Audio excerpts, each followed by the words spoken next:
Okay, hello everybody. How's it going? How is it going? Ooh, sorry. It's my water bottle. How's it going? How's it going?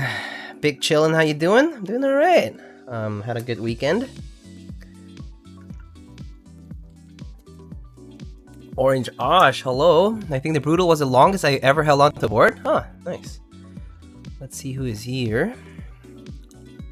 ODM, what's knocking? Hello, Sami Lullabu, hello. Anked, Eric, Pogert, hello. Mr. Kupo, Peaches, good day. Claudia, howdy, how's it going? Captain Mike, sup? Mr. Upas, Scruffy Marks, hello, hello. Anna, how's it going? First time tuning in live? Welcome, welcome, Coffee Climbs. How are you doing?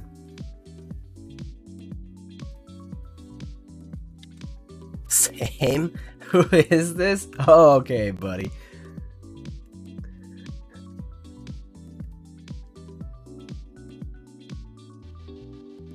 I'm new to the hobby. Brutal V2 or Vega? We'll see, I guess. If you like the Brutal V2 today, then I feel like Brutal V2 is probably the option because it's going to be in stock soon, right? At least I feel like I would just go for something that's in stock. But that's just me. All right, so let's get started. So today, as the title says, we're going to be building the CannonKeys Brutal 65 V2, which is going to be soon in stock. And we're going to be building those with these switches that I've never tried, but that apparently are kind of like similar to cream switches, but lighter and smoother. So yeah. How much foam are we using today? I don't know, we'll see. I guess I might leave it up to you guys if you guys want me to use the foam. Brutal V265 in stock this Thursday. There you have it. Durock Palm or something else? No, so like it's a different switch called this like FLCMMK switch. But I'll show it to you guys so you'll see what it is exactly.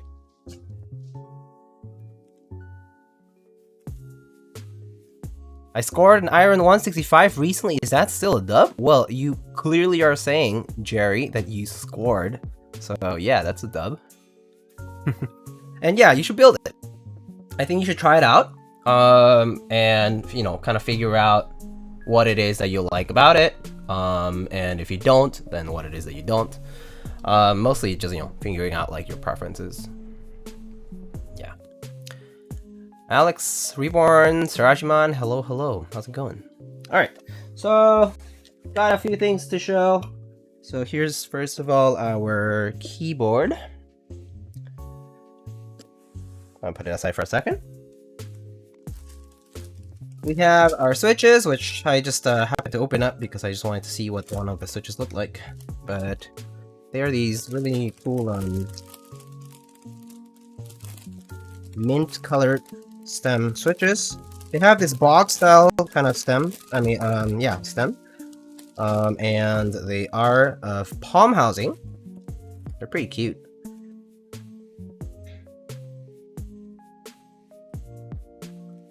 So these are the FLCMMK switches. Actually, I can switch over to this mic.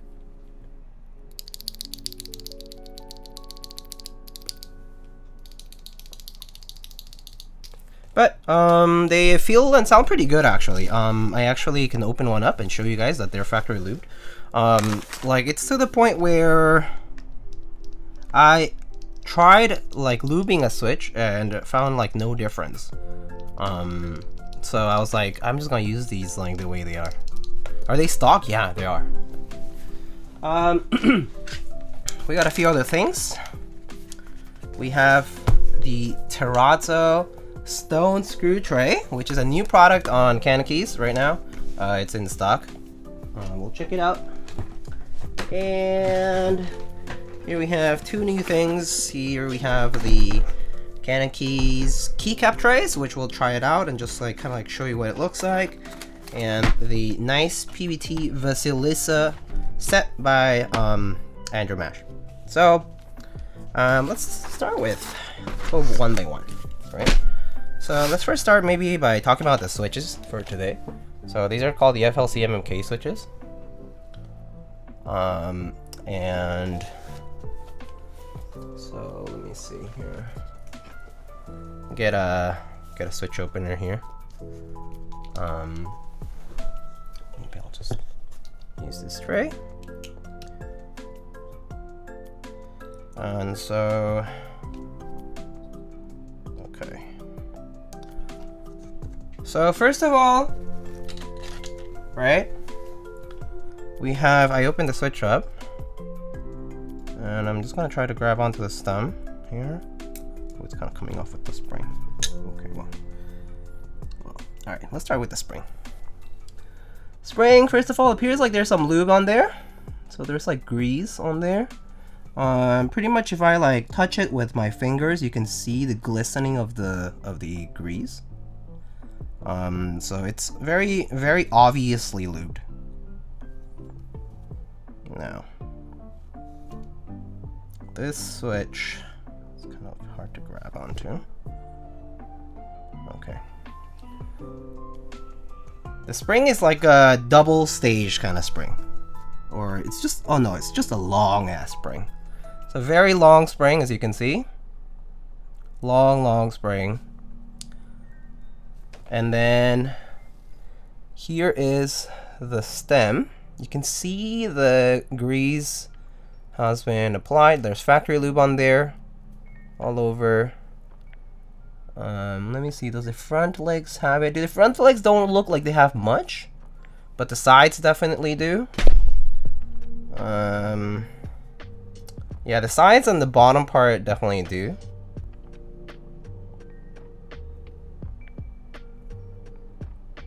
So it comes factory lubed, so which is neat.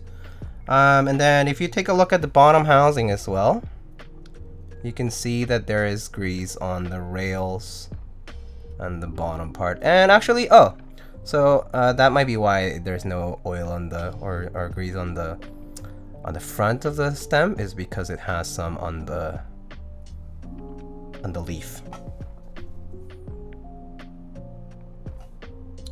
So I'll put it back together here.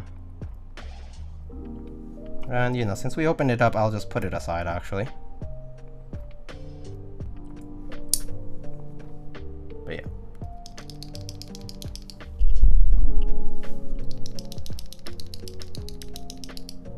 So yeah, pretty nice. Very cute switches, I think. I'll just put it aside. And then, so we'll be using some of these switches for today's build. All right, next, let's check out this stone screw tray. So this is a new screw tray that CannonKeys is carrying, so you can see. They remind me of the Momoka frog switches, even though they're by Momoka. Sean, hello, how's it going? Let's go, how's it going? So here is our terrazzo stone screw tray. Pretty nice. They do have a bit of kind of like a bowl kind of shape to it. So they are sizable, as you can see. They are like diameter wise, you know, it's about 10 centimeters in diameter. So about 4-inch diameter, right? So sizable. So this will, you know, this will fit a good number of parts, right? Like if I just pour a bunch of switches, it fits like maybe, you know, maybe 20 or so. So yeah, pretty good, pretty sizable, and hefty, I would say. This is decently heavy. I actually can always bring a scale to weigh it. So I think my room is hot because I forgot to turn on the fan over here. But it also has a CannonKeys engraving over there, and the bump-ons are just standard, and they're just installed already. CBB screw tray comparison, yeah. So here I have, this is a Muji tray, and the CBB one is over here. CBB one is actually about the same size as the Muji one, maybe slightly bigger, but maybe I'll just put it down in the center.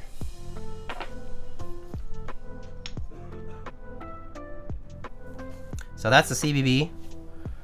If you wanted to check out maybe I have the Keycap one too. Keycap one is actually pretty close in size. It's about the same. And then I actually had the Hebe one right here, which is rectangular and longer. And that one's like that. And yes, it can be used as a coaster. So like that. So it can be used as a coaster, which is nice. Big Pongo comparison sounds good. There. It's pretty cute. And pretty nice, I think. It's nice and hefty, so it'll stay on the desk. It does come with bump on, so that's nice. And also the fact that it's made out of stone, it'll make it durable. I mean, of course, if you drop it from like a table, you know, you could break it, but that goes for anything made out of, you know, ceramic, stone, etc. But still, pretty good. I think if you like the look of it, you know, you can check him out on the CannonKeys website. How many Oreos? No idea. But assuming the Oreos are a bit smaller than this, maybe like 4, and then you can stack them up. Buy a screw tray to use as coaster? Yeah. I mean, coasters are probably cheaper, so yeah. All right, so that's the screw tray. Dual purpose? Yeah, it is nice that if you're not using the screw tray for anything, you can just go ahead and use it as a coaster or something else. I mean, you can just repurpose it as you want. Alright, so these are the CannonKeys keycap trays. There are 2 polycarb keycap storage trays on this. They come in the box like this.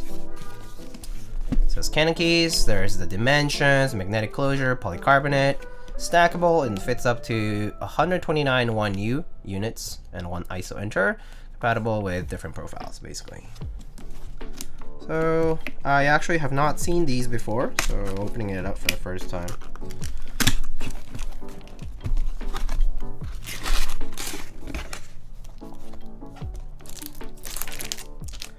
So pretty nice. They come in just the wrappers, plastic wrap. And let's open it up. Actually, oh, okay, it's just covers.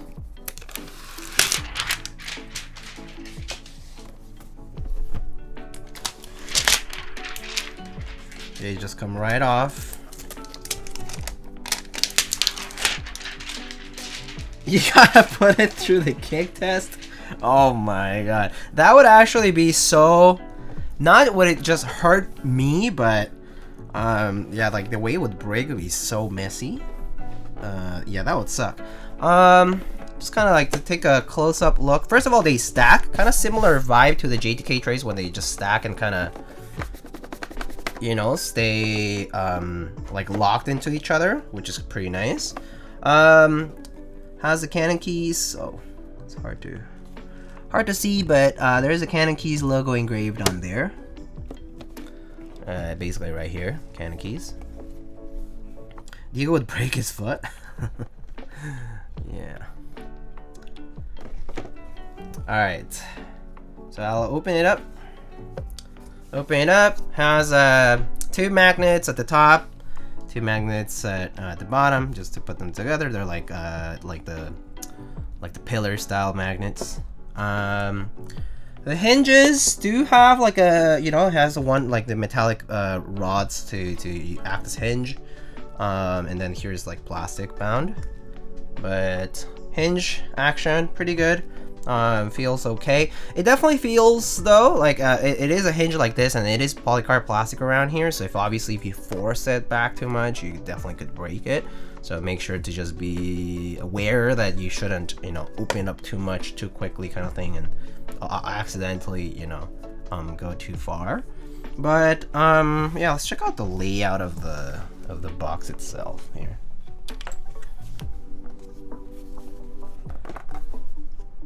Are the ribs relatively straight? They look straight, so we'll actually put a key set in this. So I actually have my Jim Kiseric Round 2 set here, which happens to be sealed because I recently got it. This is, I think, their Latin cord kit, but I'll just transfer over some keycaps here.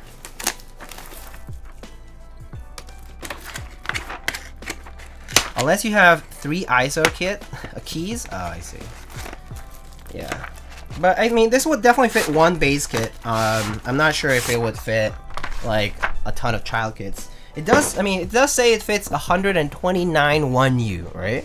So you can kind of do the math if you know the... Okay, well, this is exactly why we want different trays, because this is how my set came in. Despite the revision. So, you know, self-explanatory why you might want different trays. I've been using some boxes, plastic boxes with latches. They work fine.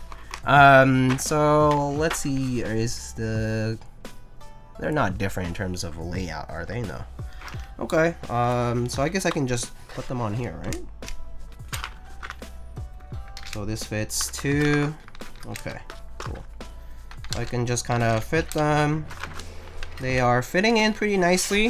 They do slide if you have a lot of space in there, but they also don't look like they slide vertically, so that's pretty good.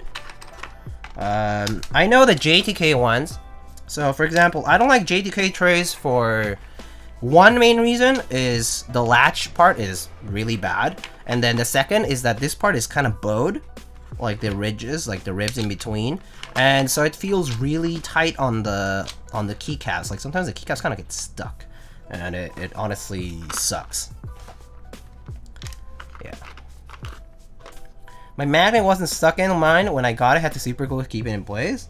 Oh, got it.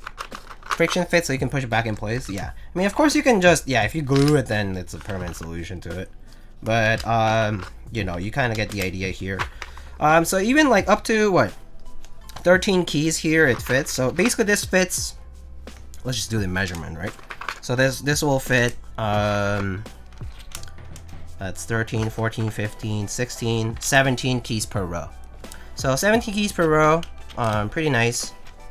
KD Fans keycap trays are nicer. I actually haven't tried them myself, so no, I don't have much to say. But I did hear that some of the PT fan stuff come in pretty nice trays, which is always good to hear, because, you know, it's like getting better in terms of having something to store your keycaps with, which, you know, I feel like there's always like a concern for it. So yeah. One thing that it's like, okay, so like this middle part, like, you know, it has the tab key, so I kind of have to like go past the ridge here, the little divider. KD fans are hard to open. Oh, I see. I haven't tried them extensively at all, so I don't know. Room temp for the knobs and space kits. Yeah, so let's see. I mean, this will definitely fit all these, right? This will fit, I mean, it has 1, 2, 3, 4, 5, 6, 7, 8 rows. And basically you subtract about 3U here, right? Maybe 4U, let's say. And then, so you're gonna have plenty of room. So it's gonna be home row, the second to bottom row, and then bottom row, and then you'll get, actually, so it's the same size of this. So it'll fit all of these keycaps, no problem. And then the other tray will fit this, no problem. Yeah. So yeah, and these are $22 before you know, shipping and tax. So you would have to figure out, like, you know, if you need like a lot of them, then of course like it can get pretty expensive. But yeah, just to kind of give you the idea of how much this fits. Let's see. So as far as like ISO enters and stuff, right? So like like if I have two here, like one accent and one non-accent. Wait, how do I? Oh, they just kind of fit like that. Okay. So you can actually fit two ISO enters, you know, one like this, or you can put it like this even. You know, I just put it like this, like it's facing up, and then you can put one on the other one like that. Las de KBD fans caben mucho, pero se ve complicado para usarlo día a día. Yeah. Sí, pues más que nada sería cuestión de qué es más conveniente, ¿no? So like you would have to purchase whatever keycap tray that is most convenient for your use and your storage needs. Every one has like different like dimensions that they need to, like, you know, to work with. Anyway, I'm not gonna do this whole thing, so we just kind of get the idea for it. What I will do is like close it and just kind of do this. So you can actually see that they can slide in it, in the row. But do they stack on top of each other? No, they don't have the room to stack on top of each other. Yeah, so if you just like do this, it'll flip it, flip it.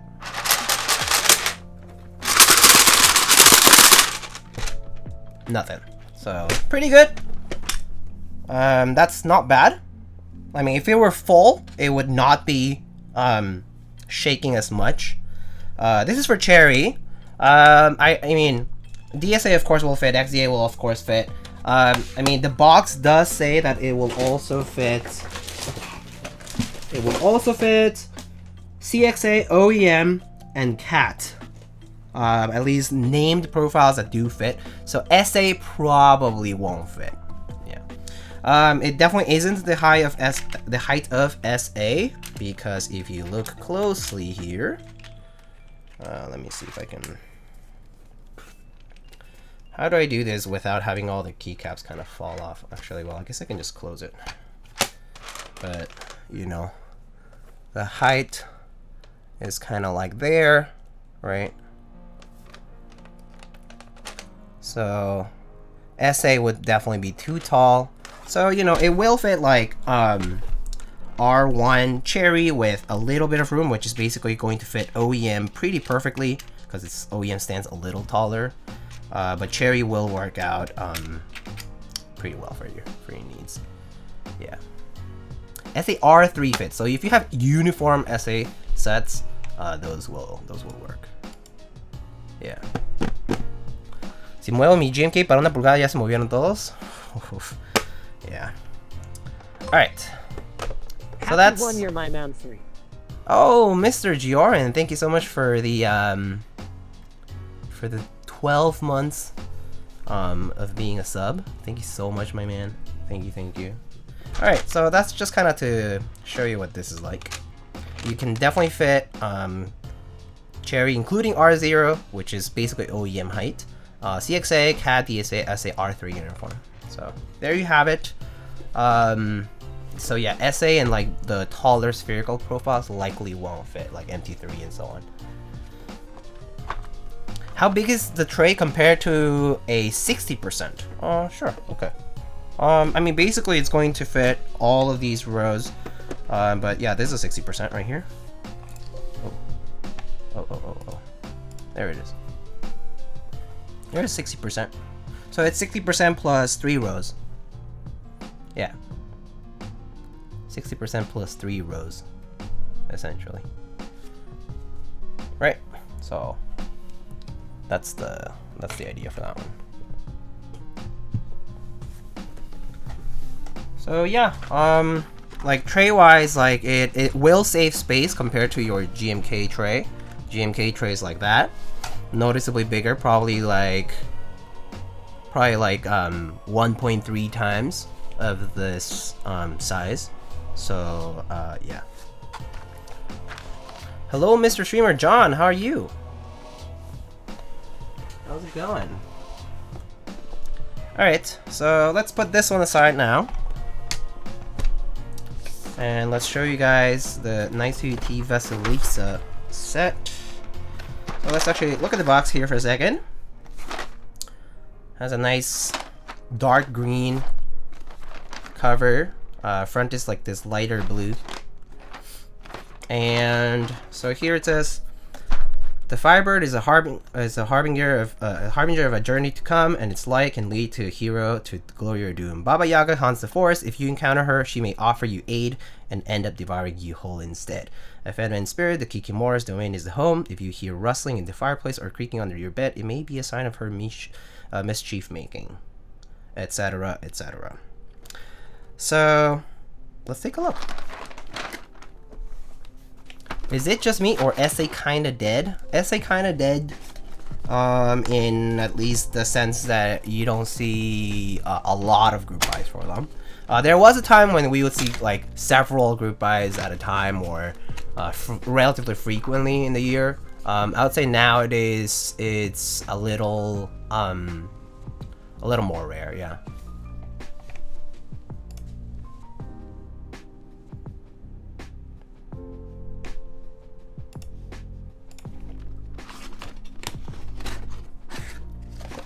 Alright, so there's our set.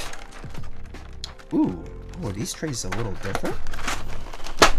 Let's take it all out. Oh my god, there's like so many trays here. Okay, I'm gonna try to take out all of the trays here, which I succeeded in doing.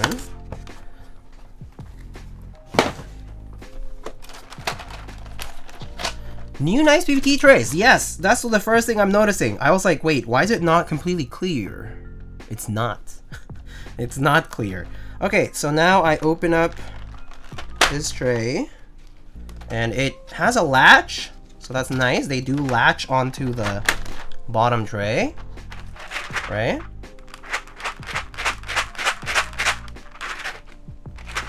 So as long as you're not handling it too roughly, they won't fall out. It does latch.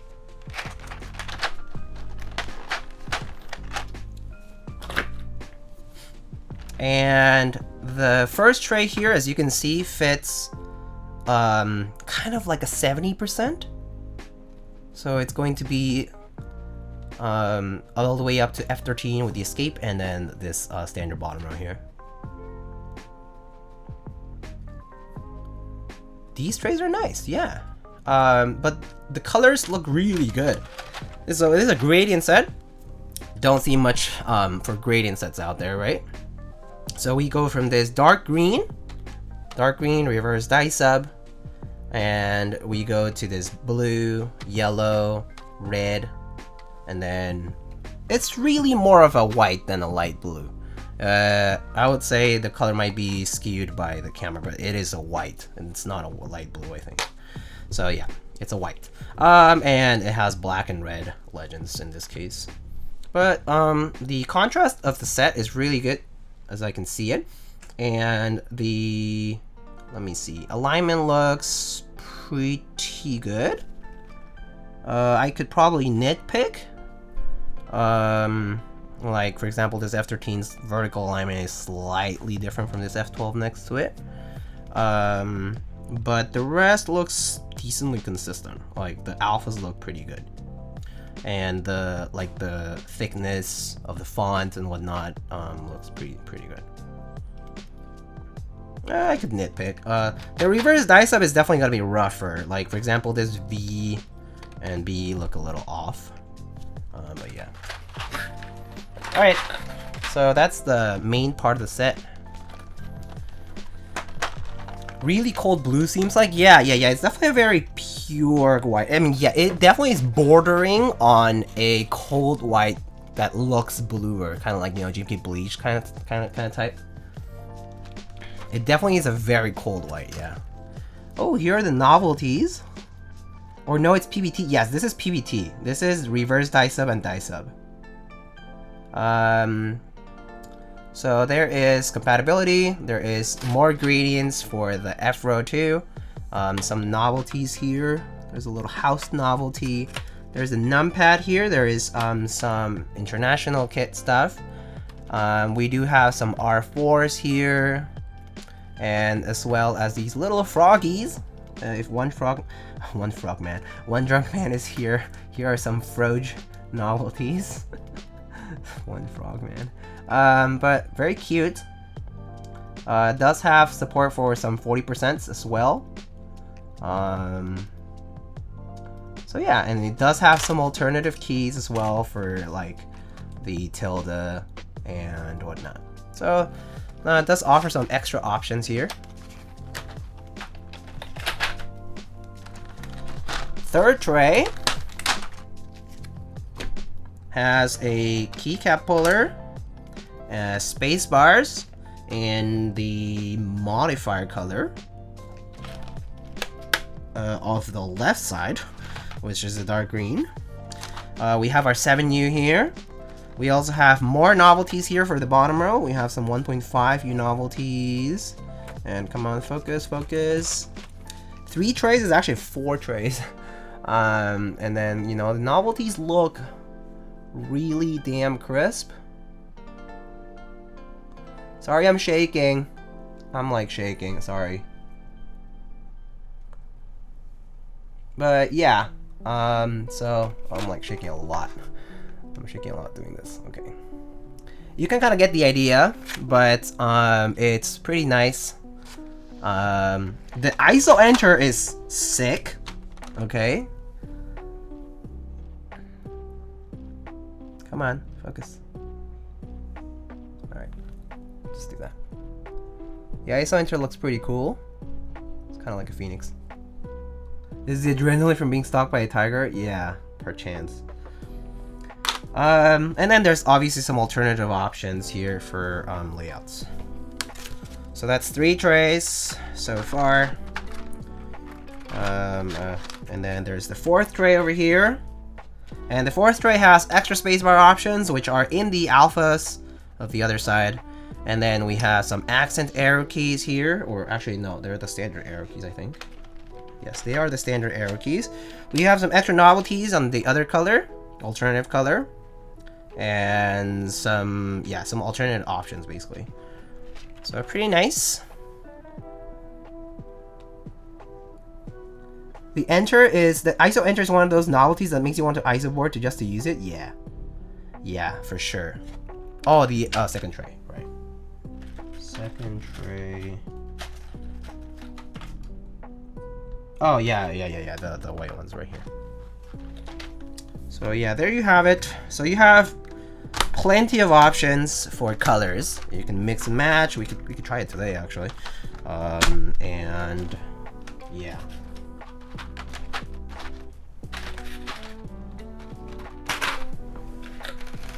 Or did I just put the other tray?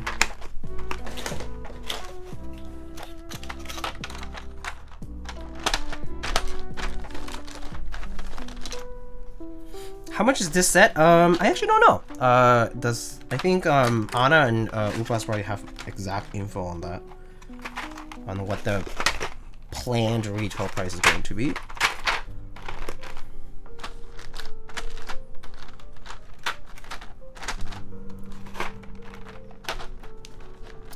Alrighty.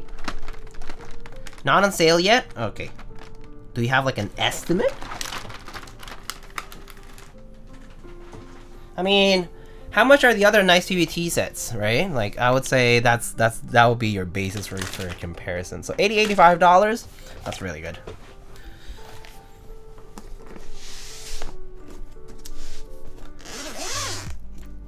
Because of the amount of reverse dice, I see. Yeah, so slightly more expensive than your some of the other NicePBT options.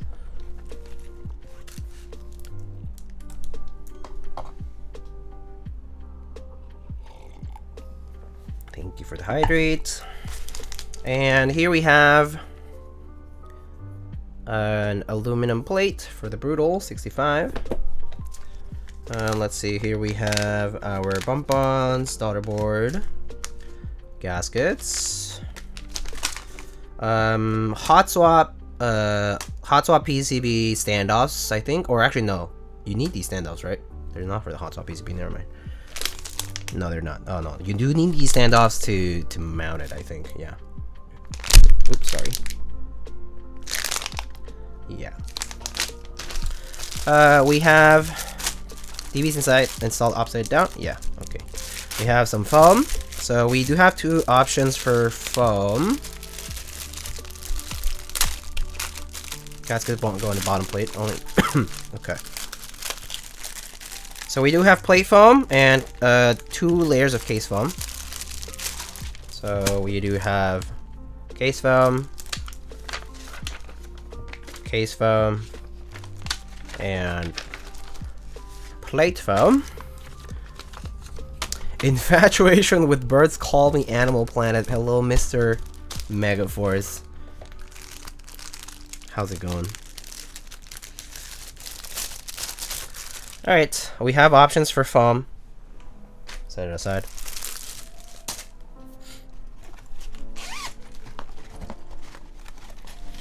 Hardware, which I'll just leave aside. Extra parts, which I'll just leave aside. Yeah, I'll leave these aside. So these are the Wucha stabs, but I think I'm just going to use cherry clip-ins today. Hello, my dear Lightning and John. Hello, hello. How's it going, buddy? So we have the Velcro straps as usual. It does have this elevated platform for the keyboard to sort of like sit parallel to the bottom.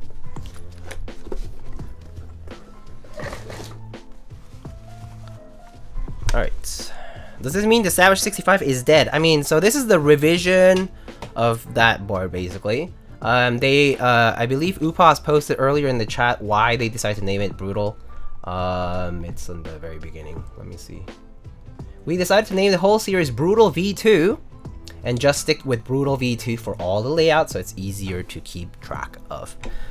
So yeah, it's been made uniformly Brutal for the naming scheme. So here is our board today. So let's see. We have a navy and silver case. It does have a little, like a little scratch here, but it's okay.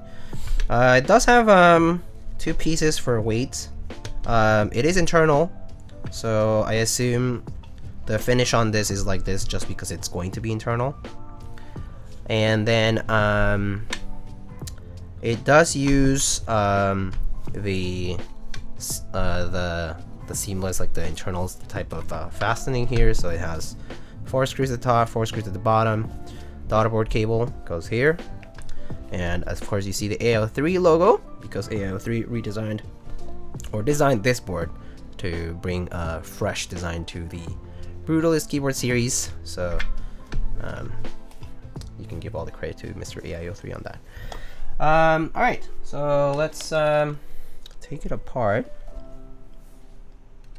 Wait.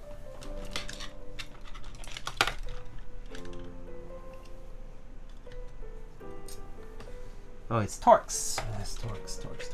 T6 and T8, I think. T6 here. Does it just have 1 screw? Okay.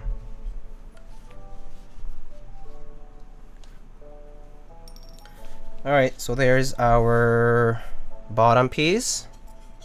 Why does the weight look like that? That is a good question. I actually believe it's because it is a prototype, number 1, and also because it is internal. I don't know if they plan on finishing the weights for production units. That's something that I do want to know more about. Uncoated zinc weights. Ah, okay, it's zinc coated. Okay. So as you can see, just 2 chunks of zinc coated weights. It's just unfinished. They're round around the sides and have a shiny polished look. Yep. they're not extremely heavy. They do give a good amount of heft to the case, however. So I'll actually bring a scale and kind of show you.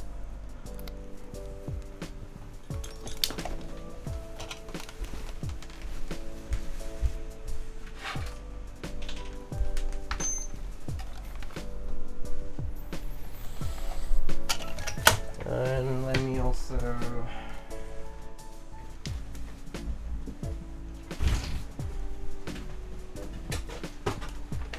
bring this fan here. All right. So let's see. So it is cast. Bolt this down like that. All right.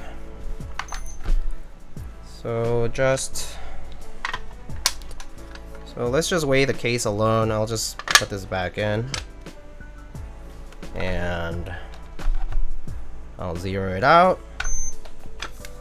So just the case alone right now weighs about 2 pounds and 6 ounces.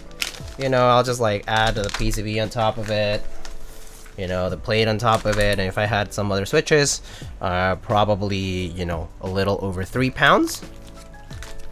If you want to know that in, you know, grams, that's 1 kilogram-ish. You know, you're probably gonna have like 1.5 kilograms total. 1.5 to 2. And we can also weigh each of the little, you know, zinc-coated weights if you really want to know more about it. Can we have it in ISO units? Yeah, you can have it in SI units, you mean. So the weight is about 160 grams.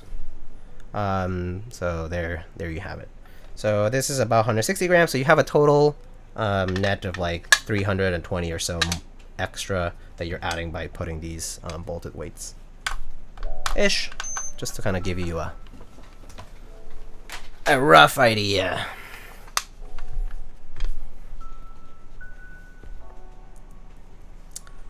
Put it back.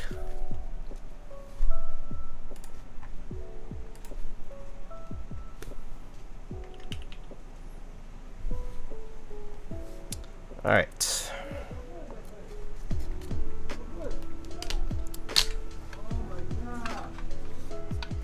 Oh, it's pouring outside. I opened the window slightly, so that's why you probably hear voices. All right, I'll just put it to the side for now. And let's start and go ahead and test this out first.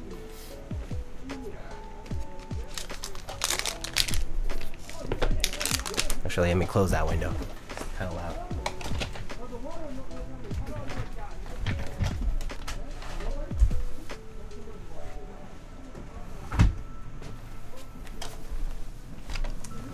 They're from California. I'll believe it.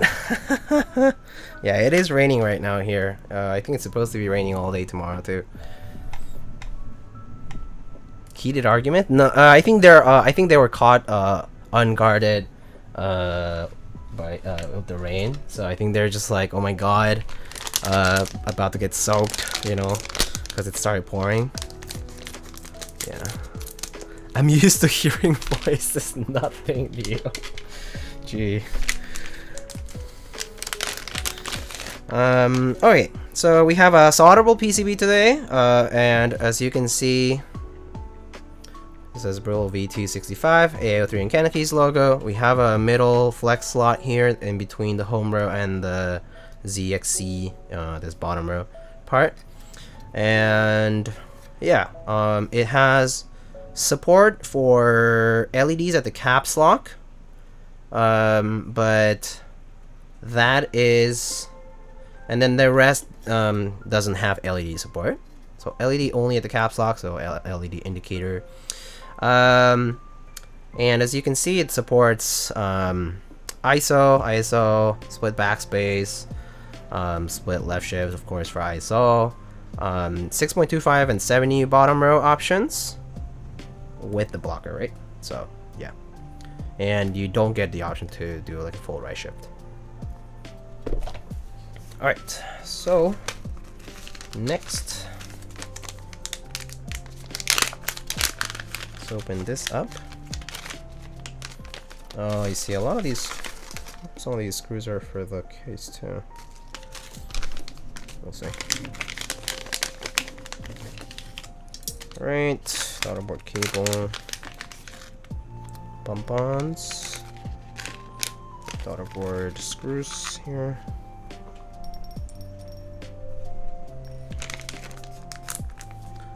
Split is supported. Split spacebar is not supported on this PCB. I do not see split spacebar support on this PCB. Split left shift, yes. So it does have ISO support. Yep. ISO enter and split left shift accordingly. Yes.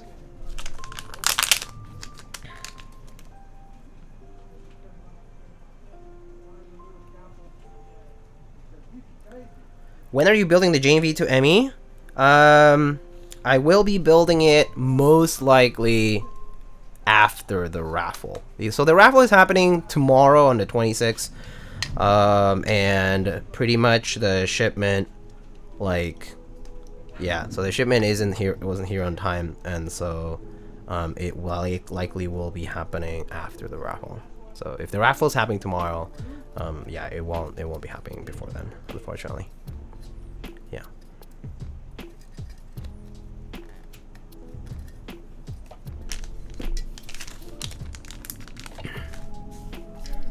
All right, so let's test this out here. This cable here. Have to go do some work. We'll catch you next time. Sounds good, Peaches. Thank you so much for stopping by.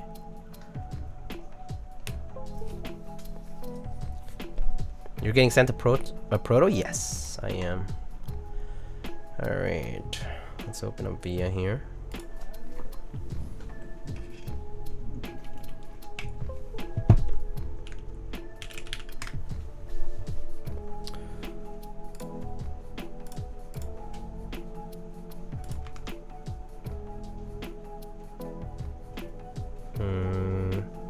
Okay.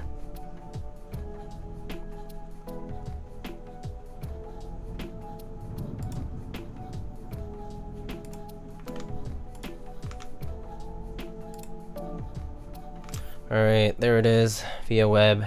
Alright, so, okay, I'm gonna switch some of these keys here. Just do left control there. Let's build today. Let's build 7U today. So bottom row, let's do 7U. Split backspace, split left shift, nope. Let's just do regular today.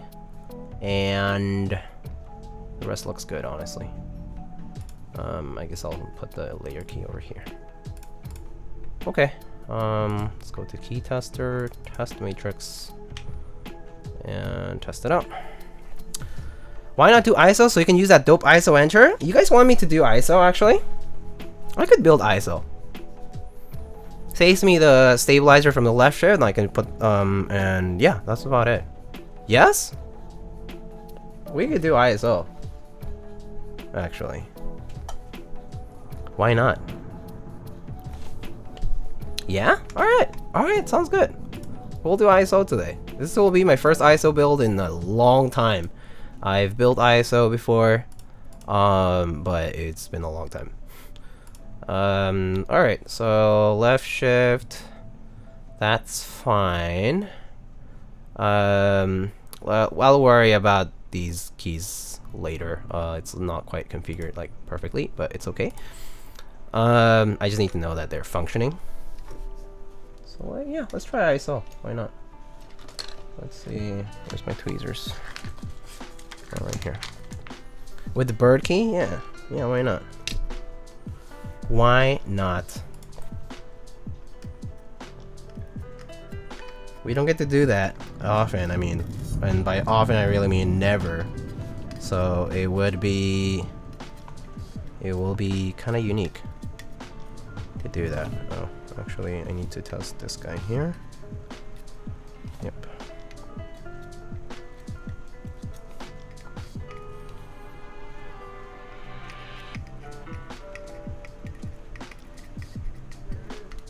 Wow, it's really pouring out there. To the step caps lock, that's fine.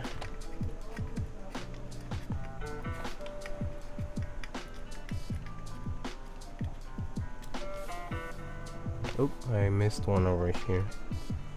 There we go. Split left shift.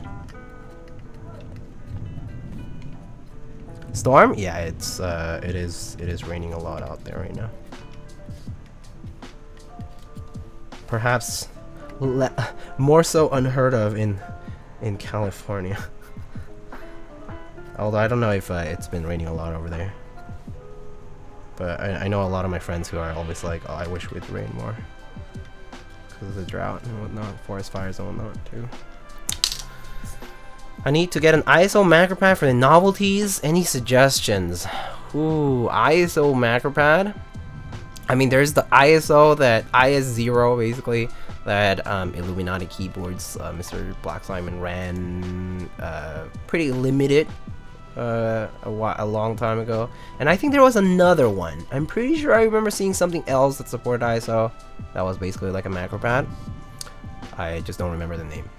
But I'm sure if you look at ISO micropad, you'll probably see some options, although I don't know if there's a lot. S7 has at least one ISO enter? Okay. There you have it. Alright, so PCB is good to go. Alright, let's do stabs.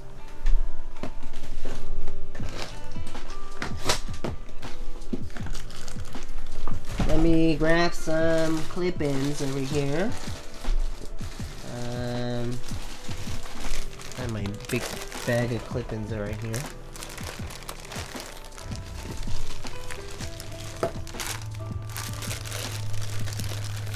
And also have a bunch of wires from CannonKeys as well.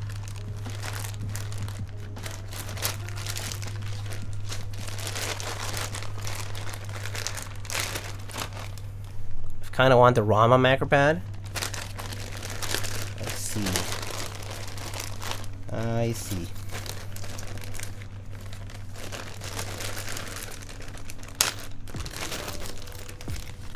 Alright, so for stabs, I'm gonna need spacebar and backspace and enter. Right? Yeah, okay, that's it.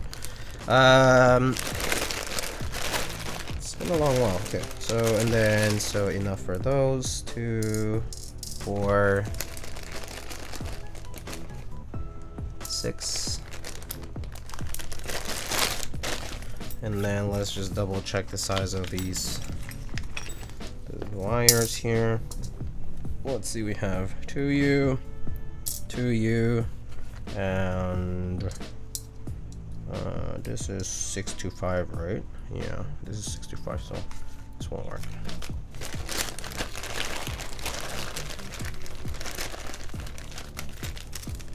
Is this all 625? I'm not sure.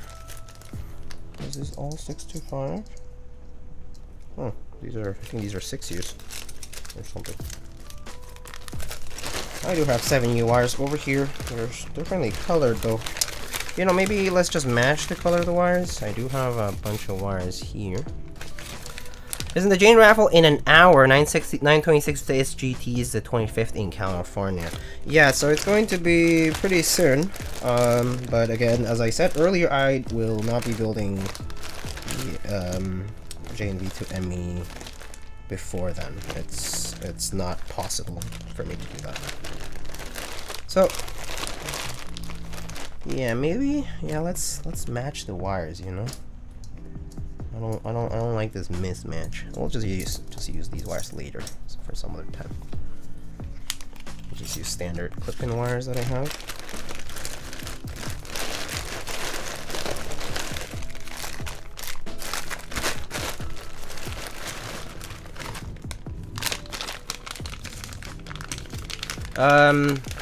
I don't know the exact conversion for time. I mean, I do believe Singapore is 12 hours away for me in New York. So in California, that would be a 15-hour difference. So add 3 and then flip the AM PM, I believe.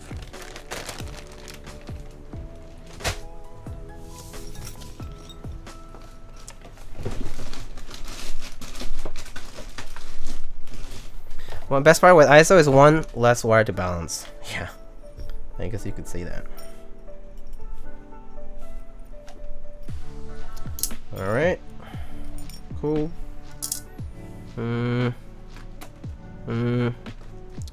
Well, that's fine. I'll just put it on my desk. Okay, cool. Seems okay. All right, let's get to clip these guys here first. So grab my flush cutters, right here. Man, Diego, I hate cuffing season. Yeah.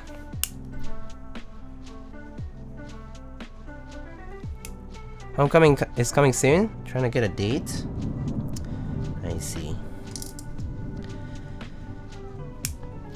Best of luck, my friend. I mean, to be honest, worst someone can say is no.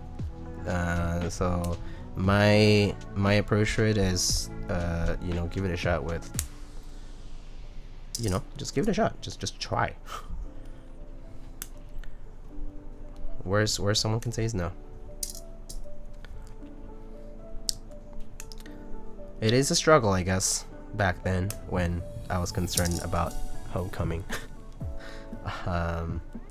Yeah, but I don't think I care too much, but I know a lot of friends who did. All right, they can say no and bully you, maybe, perchance, mayhaps.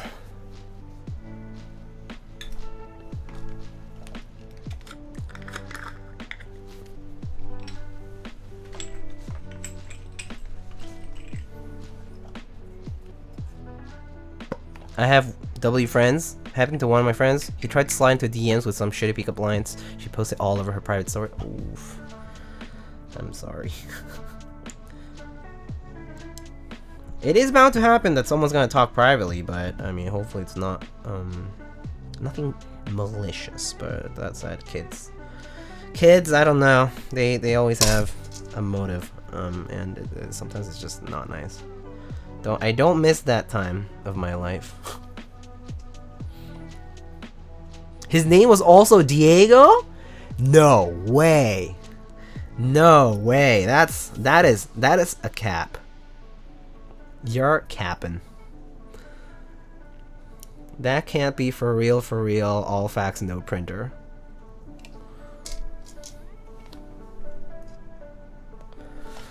I swear to God, I'm not capping. I feel like high school in countries like Mexico is not as ruthless. I don't know. It kind of depends. Yeah. No. I don't think it's. Yeah, no. It definitely depends. Some places you just have it rough because the kids that are there are just like ruthless, and yeah. I mean, it's high school, man. What do you expect?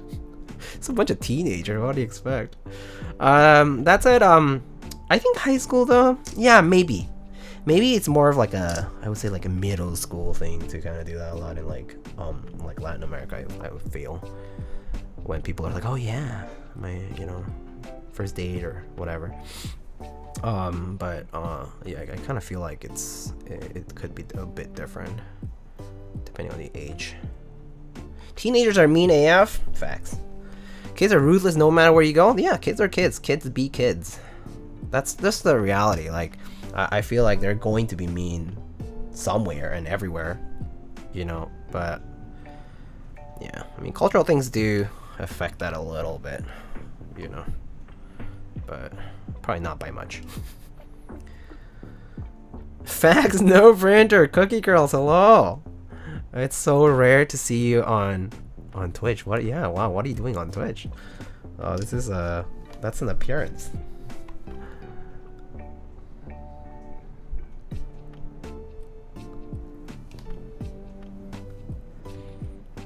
High schoolers are ruthless? Oh yeah. I mean, well, pretty much all these teenagers. Puberty, man. It just hits hard. And you know, they go through all kind of crises and drama and oh, Ninewalker, hello. Thank you so much for the 29 months, my friend. That's a long time, by the way. It's almost 2.5 years? Crazy. Insane. Insane. Are you using snap pads or just straight on the board? Good question. I believe there's a 1.6mm PCB, so no snap pads. Yes. Oh, I see. Are you talking about like Band-Aid mod style of things? If so, I don't do Band-Aid mod. Yeah, typically I don't. I'm not trying to toot my own horn, but I'm just in a friend group where it's considered like a popular friend group. Oh man. Oh, Sean, I don't envy you.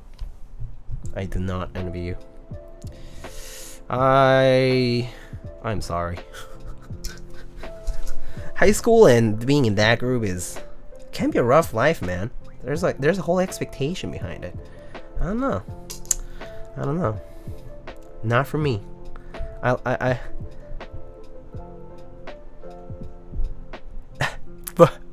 But we are all nice people. Let's keep it at that.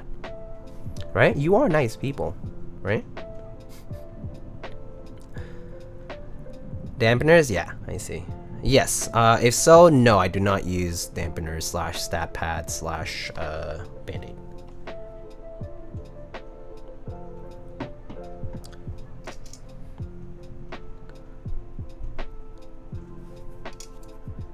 Thinking of getting an HKB. Which variant would you recommend?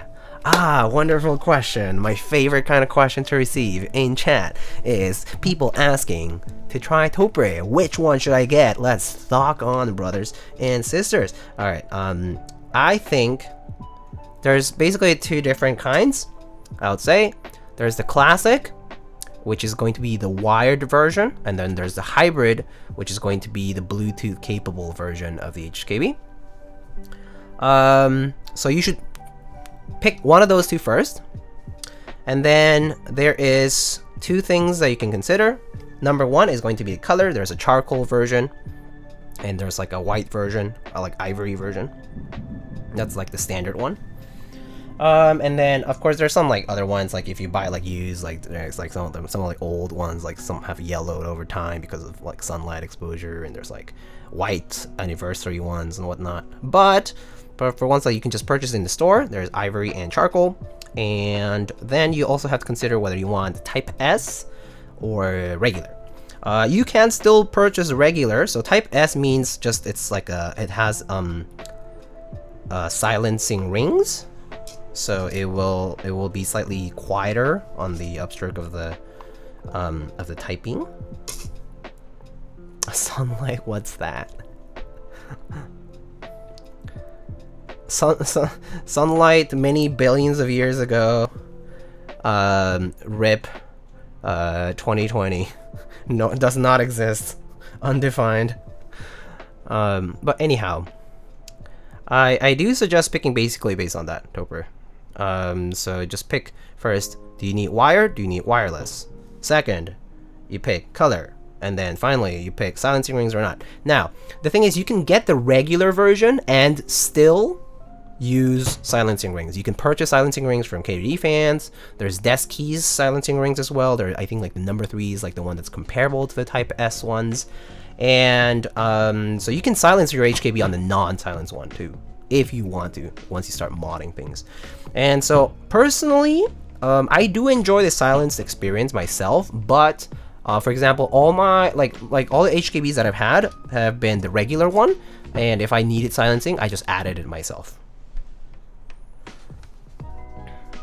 Speaking of other switch types, have you tried Modifiers or Alps? Yes, I have. I do have a couple of Alps boards, just like vintage, like not modded or anything, just kind of like in the original chassis.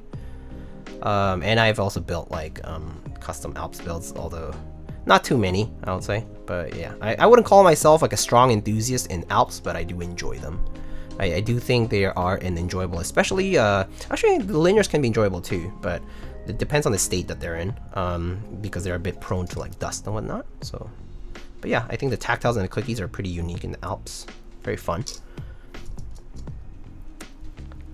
And do you prefer the Type S or a non-Type S purely based on typing, sound, and feel? If I have a pick, Jexo, I would pick Type S. If I have like, you know, if money is not a concern, because it's more expensive, slightly more expensive to get the Type S, I would just get the Type S, yeah. Because, whoa, oh my god. So yeah, I'll probably get the Type S. It kind of just has a silencing rings already installed. You kind of don't have to worry about it. And so, you know, that's kind of nice. Do you have to lube Topre? No, you don't have to. They do come pretty nicely stock. Like the condition of stock is very good nowadays, especially since they revised the version that they have. They do come with like factory lube on like stabilizers and not on the switches actually, but just on the stabilizers. So like they sound pretty good already stock. But I personally do think that lubed Topre is a whole different experience from stock. Okay, I do think stock and lubed Topre is like heaven to earth, you know, night and day difference. Okay, completely different in my opinion, but everybody has preference on that, and so yeah, I would suggest lubing. I think it doesn't take that much work. Taking it apart and putting it back together is probably the hardest part of doing Topre, but lubing itself is very simple, and actually it takes less time technically, I would say, or about the same, but once you have a little bit of practice, I think Topre is a little bit faster than MX just in general, but it's simpler because you're actually lubing the housing into which the slider goes, so it is a little simpler in that regard. Yeah,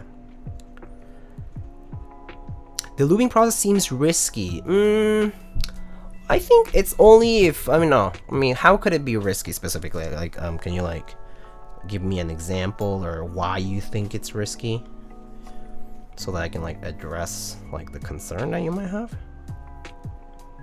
Lightning keyboards, indeed. Technically, you don't have to lube anything, yeah, but lube makes everything better, in my opinion, in all aspects of keyboards, of course.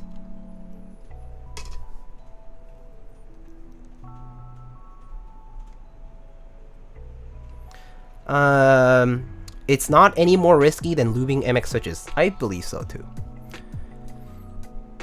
Opening the switches and getting them back together properly, yeah, for everything there's a bit of risk doing that. I mean, so in the case of the Topre, like I do have a video, alright? I do have a video where I opened up an HKB and I did all the modding and whatnot. People have followed along the build stream. It's like called like HKB Professional Hybrid build modding stream or something like that on YouTube. You can find it under my YouTube channel, and like some people have followed that and like looped their own HKB and have been pretty happy with it. So you can do that. It's not like a shortened, nice and concise tutorial. I'm sorry, I do not have an editor and I don't know how to edit videos, and so I did not, didn't do like a nice hyperlapse kind of thing, but you can follow along and do that.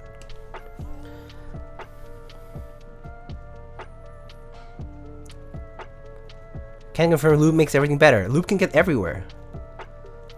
He's probably talking about when you open HKB on stream and work careful to not move the domes when flipping the board. Yes. Okay. So Halfling Barista is right. The part where you open any Topre board, doesn't apply to HKB only, any Topre board. The part that's riskiest, yes, it is going to be when you have to separate the plate from the PCB with the domes that are on top of the PCB, right?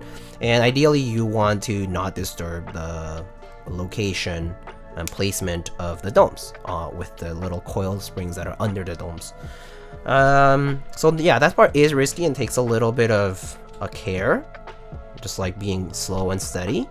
But if it does come off or something like that, as long as it doesn't fly off and you lose the coiled springs and domes, should be okay.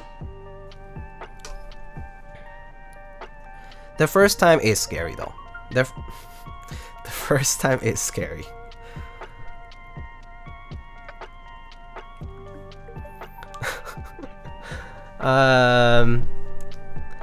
It's not something that can't be fixed if you mess up, just time consuming. Yeah, indeed.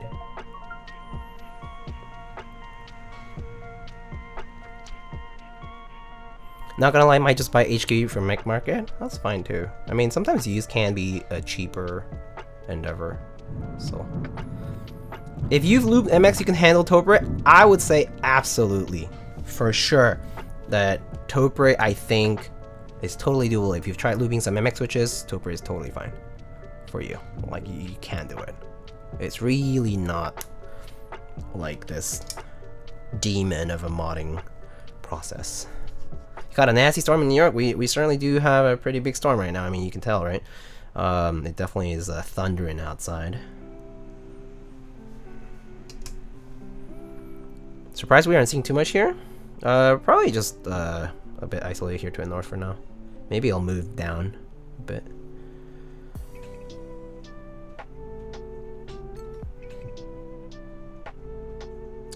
Anyway, yeah. Are you excited for PS6 final week this week, Diego? Oh, Poison Summer? Yeah. I have to admit, Mr. Kupo, that I haven't really been entering. For the reason that it's just expensive. So I'm excited to see what it is like. But I'm not really excited in terms of, oh man, I'm so stoked to spend all my money because retail is super pricey on some of these. So yeah, other than that, I think I'm just excited to kind of see what it's like. But I think generally speaking, I haven't been participating for pretty much, I would say, like, if I have to say, you know, Poison Summer 6 is like, you know, this whole pie, then I've pretty much only participated like 20% at most. And I haven't really been interested in the rest because it's just too out there.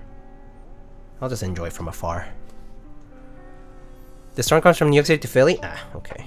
So probably tomorrow then. By tomorrow.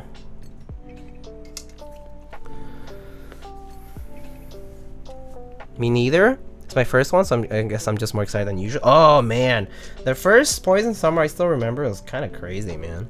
There's like first come first serve stuff. Like he would post it on like eBay, and he would post it on like a random classifieds thread and a random post on the Keycap thread, and you just had to like sift through it. And like it was like at random times basically. Eventually like people complained, they're like it's way too random. It like you just can't be camping on your computer the whole time or whatever. So they decided to post this dead cannery. So the idea is like the dead cannery represents like a dead cannery in a toxic poisonous mine, right? So they used to do that, like miners used to do that. They would have a cannery like in a cage, and if the cannery dies in the process of them, you know, being in the mine, it means that there's like noxious gas coming out of the mine, and it's a sign that they need to take refuge of that. But you know, that was the idea. So they would put like this image of a dead cannery where it was like a 5-minute warning or 2-minute warning or whatever for Poison Summer sales back in the day. That was 5 years ago. Yeah. I mean, the first one. That first kind of started it. What a scavenger hunt. Yeah, a lot of people were pissed about it because they're like, I have no time for this shit. Yeah. So it was definitely a bit of a... It was fun in the sense that you would talk to other friends, enthusiasts, whatever, and they'll be like all kind of freaked out and like, oh, has he posted yet? Has he posted yet? Have they posted yet? Is it up yet? I don't know. Have you checked here? And yeah, so it was like a rush, a very adrenaline rush filled kind of summer. And back then they did it every day. every day. There was like 95 sales Poison Summer 1.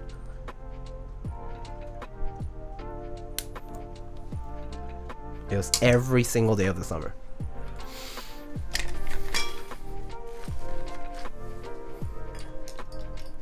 I don't know what this is. Oh, it's about artisan keycaps.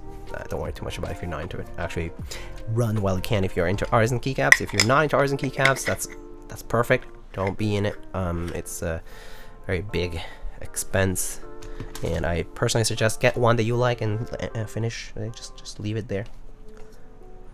Just get one and that's it. Okay. Need no more. Are the Browns lube with 105 in that X60R? No, they're lube with 205, I think. Oh wait, Browns? Oh shoot. What Browns on the X60R? Oh, you're talking about the old build I used to have. No, the X60R currently is built with Gateron top alpaca switches.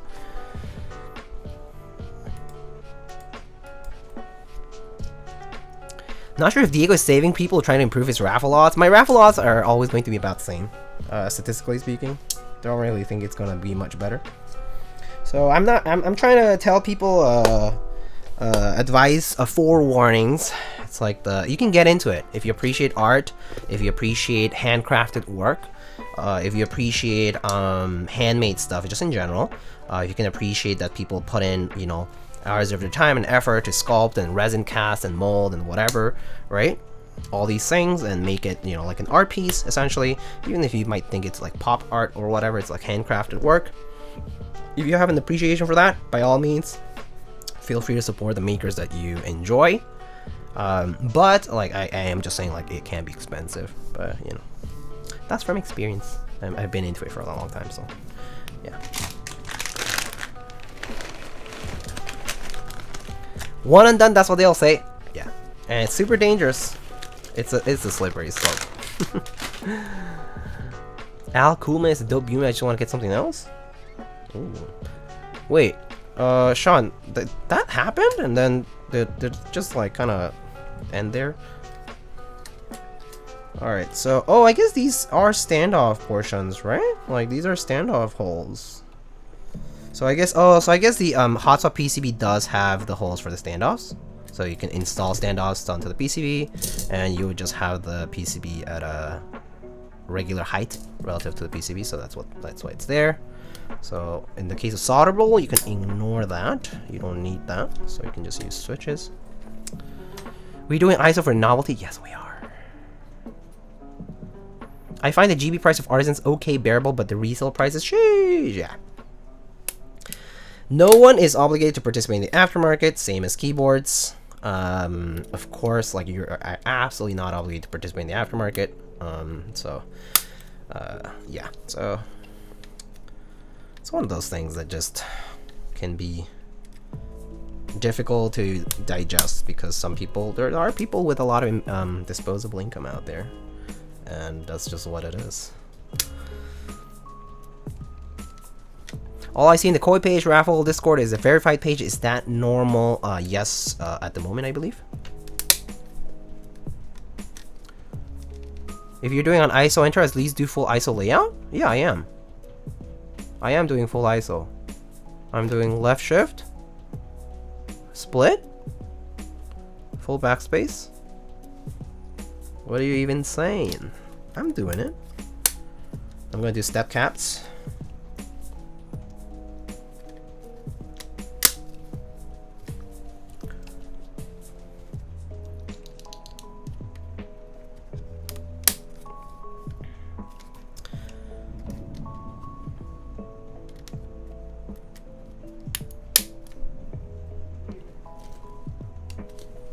All right, let's test the stabs first. Oh, I guess let's get the key set, right? So the key set we're gonna use is the new set that we got here today. So I'm gonna need to grab the backspace here,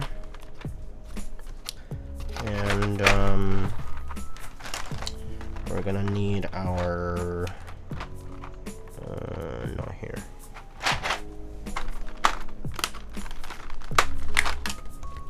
Have a good build, Diego. I'm off. Sounds good. Nightwalker. Take it easy, man. Take care.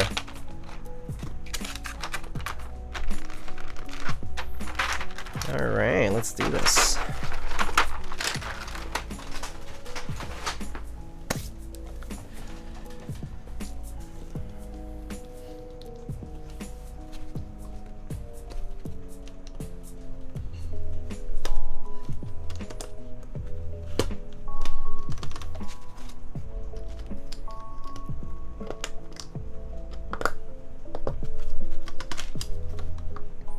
Oh man, this spacebar is really tight.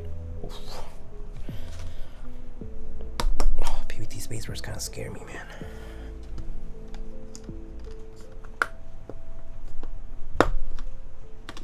Okay, there we go. There we go.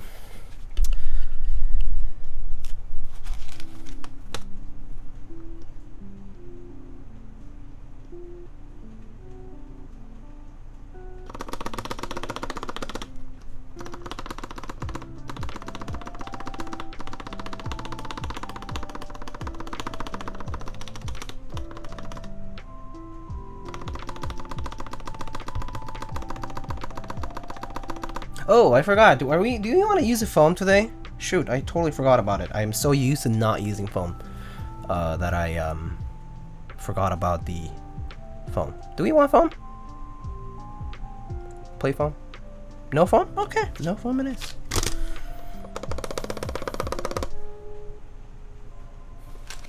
Wait, which side is which? Okay.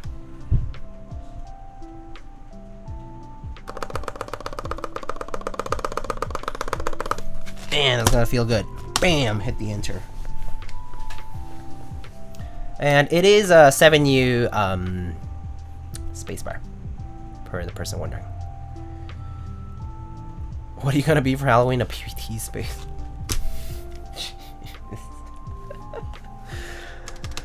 Mixy FPS, hi Lightning brother, hello. How's it going?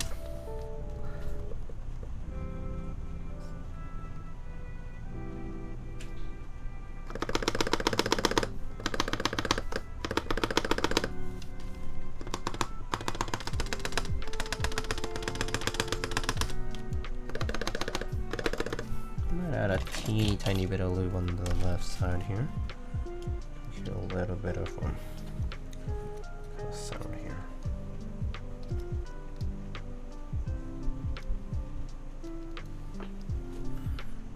Tiny bit on the right is fine.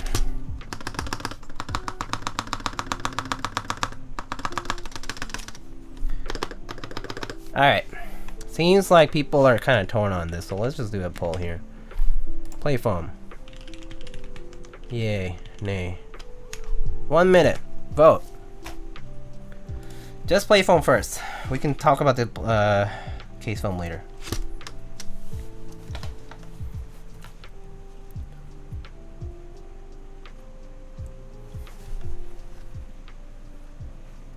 Vote, vote, vote, vote. Vote. I'm not gonna put any more switches until we figure this out.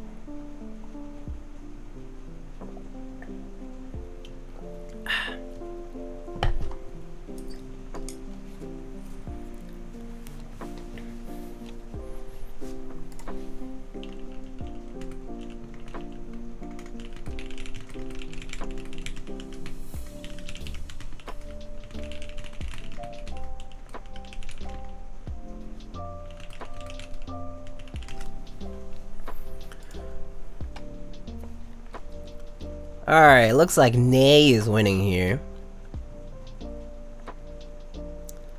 Alright, no play foam. Democracy today wins, and there's no plate foam being applied. You guys save me time by saying no plate foam, because now I don't have to remove these guys.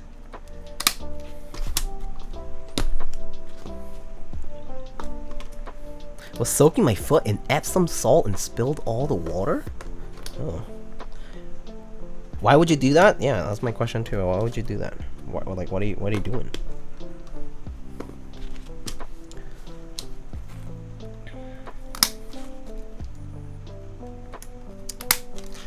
Today building ISO makes me feel like I'm Mr. J, prototypist. Hey folks. Today we're packing some desk mats.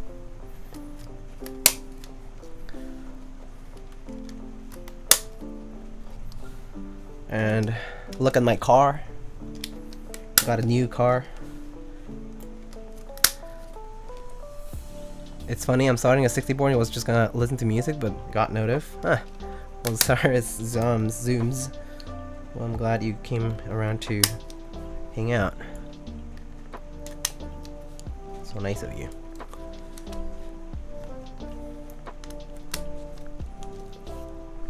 Do you regret voting nay in the previous poll? Oh boy.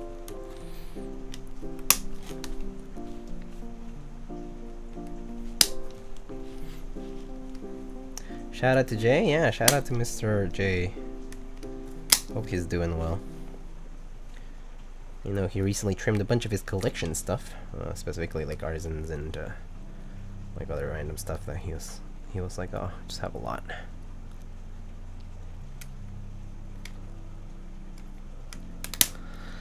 Mr. Johnny Pelotas. Hola, ¿cómo estás?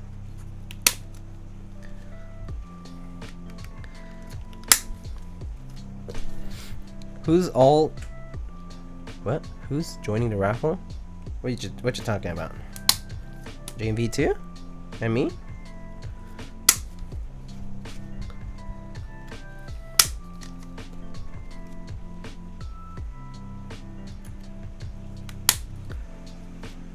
People did not regret choosing nay, so.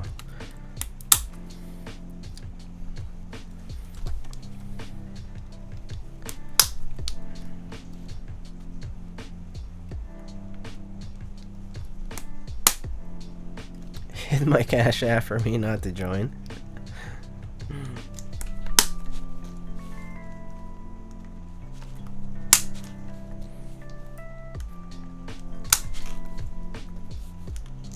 I'm kind of excited to try these switches. They're just kind of different. They're very light, actually. I think these have like 50 gram bottom out or something like that. It's super light. But it doesn't feel that light. I think it's because the spring is longer. So it's like 50 gram, but because the spring is super long, it kind of feels more like 55 or 50 some. Yeah. Does not feel like that light as it's supposedly saying there. Am I allowed to join when and give my spot to someone else or sell it? I mean, I don't know. Isn't it up to you? I mean, after you get it? It would probably ship pretty quickly too. Within a week? I heard please ban me. I was looking for a spot. Keg W. I want it, but it's not gonna sound the same without the weight. Are you sure about that?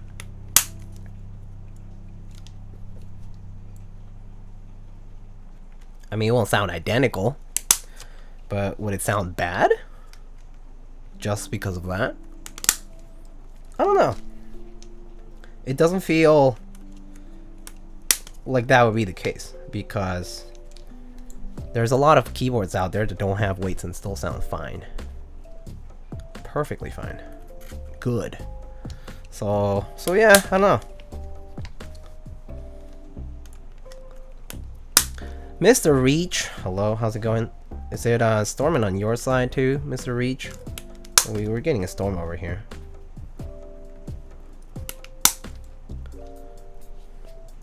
Rain suck? Yeah, it is. It's been raining here.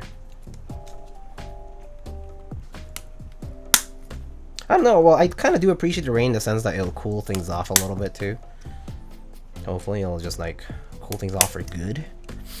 But yeah, it's that season now when we get more constant amounts of rain. Would the ME just sound a little higher pitch, more pingy? I don't know. We have to try it. Don't you hate it when you're waiting for keyboard parts? Jonathan asks. But the shipping company is taking ages and cause your package to arrive late. It do be like that. It do be like that. I've also had, it's weird, but sometimes it's frustrating. For example, I'll tell you some of my frustrations. Aside from, you know, like possible losses or like, you know, there's been a time when like a courier like, you know, put something in my mailbox, but the mailbox wasn't fully locked, probably just because they were in a rush or they just didn't catch that it was not completely properly locked with the key. But you know, I've had times where I'm supposed to get something. Let's say I'm supposed to get something on let's say I'm supposed to get something on a Friday, okay? So I'm like, you know, at that address on Friday. I'm like, okay, expecting it, so I'm like, okay, I'm gonna get that. But then, you know, it gets delayed. It says, oh, you know, in transit, arriving later than expected, and it says Monday, right? And then you plan around that because it says Monday. And then you plan your weekend, you go out on the weekend, right? You do your thing, you know, you're maybe doing chores, you're maybe hanging out with your friends, whatever. Sunday comes, and happens that you get a delivery on the Sunday while you're out. But it says Monday, right? And you don't know that, you know, that this private courier would deliver on a Sunday, and it just happens. But yeah, I mean, that kind of stuff has happened to me before. I was super frustrated because I was like, I can't lose this package. I have to go get it. So BRB, but you know, I can't lose this. And like, you know, I was expecting this on Monday. I planned my whole Monday around it and my weekend around it, and now it's not happening. Now everything's changed.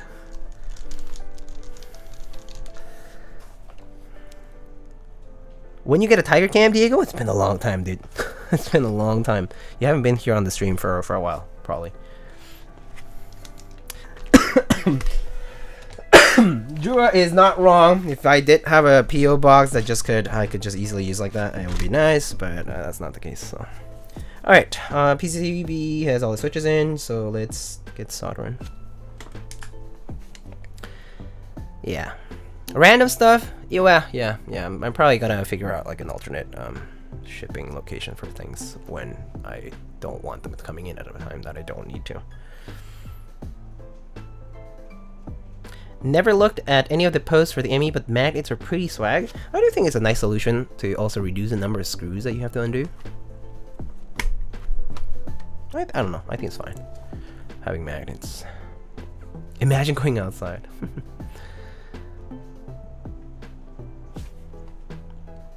ME is way more thonky, clacky, creamy, poppy, and marbly than CE. Alright, so let's solder. Get this.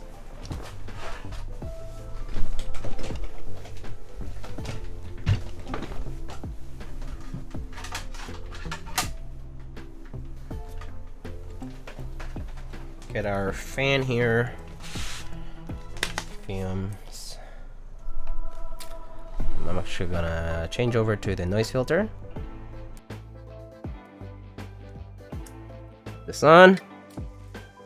And let's get soldering.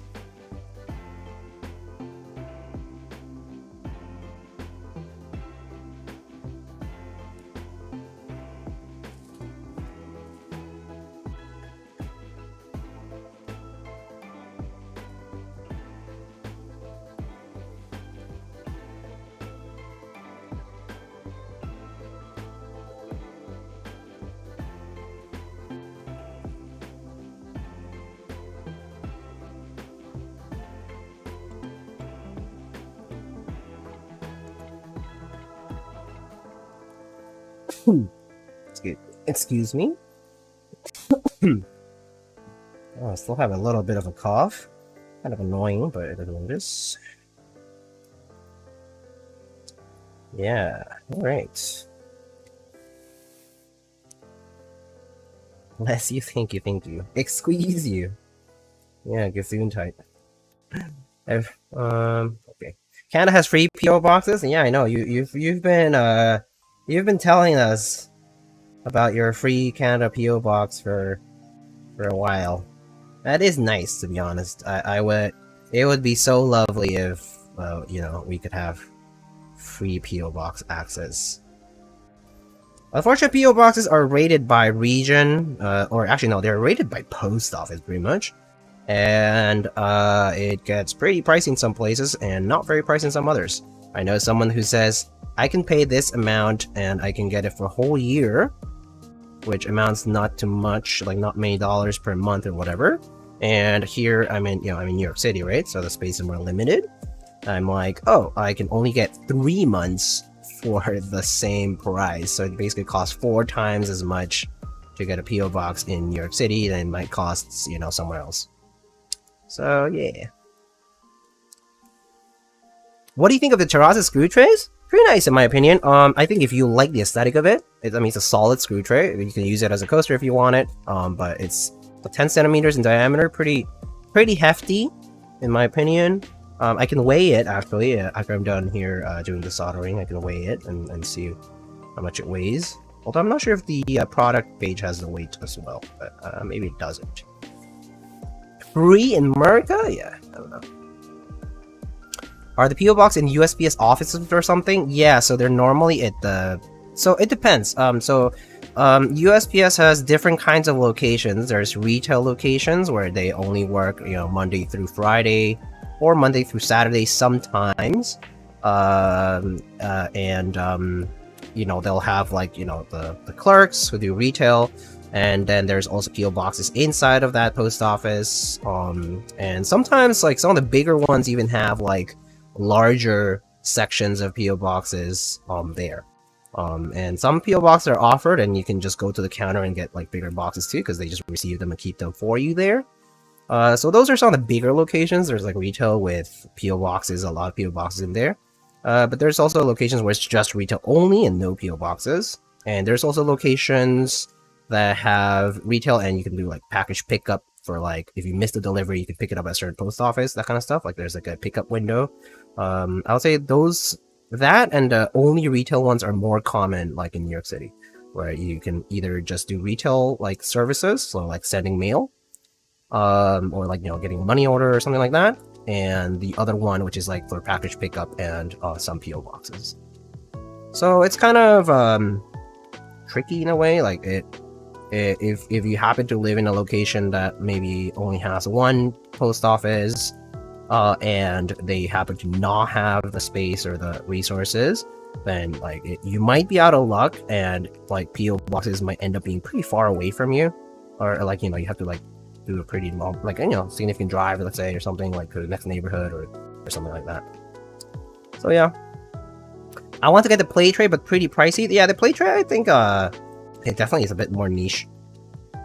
And yeah, aluminum trays do get pricey, to be honest, as products. Do you think Mono-K will re-release an ME version of the unicorn? No, I don't know that. I mean, no, likely not. 2 reasons. Number 1, first of all, CannonKeys is the designer of the unicorn, and Elaine CannonKeys has already mentioned that she will be doing in-stock sales for her design, and produce a decently large amount of keyboards of the unicorn. So that like she already has the project in line for CannonKeys. So there's I don't see the reason why Mono-K would take that particular project and run it themselves. You know what I mean? So no, I don't think so. Do private couriers have PO boxes as well? Yes, you can get PO boxes like at UPS, for example. Like there are PO boxes style, like storage PO box style of things at UPS, for example. Probably pricier than USPS though.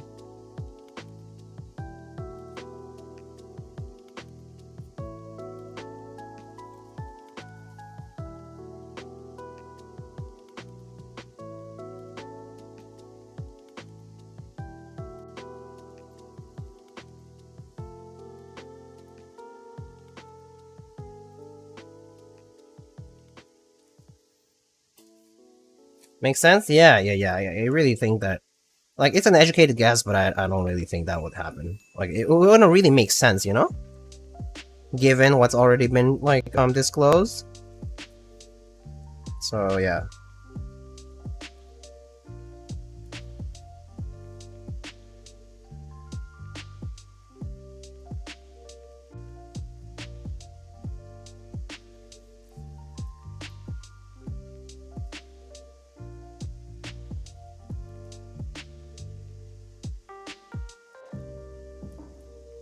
Alrighty, we're almost done soldering here.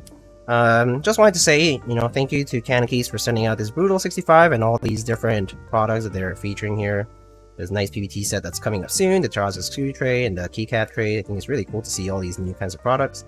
And also, of course, I want to give a shout out to all my sponsors who support this channel. There's quite a few of them, so you can check out the sponsors page at lightningkeywords.com/sponsors. Some of them offer discounts, so we have discount codes.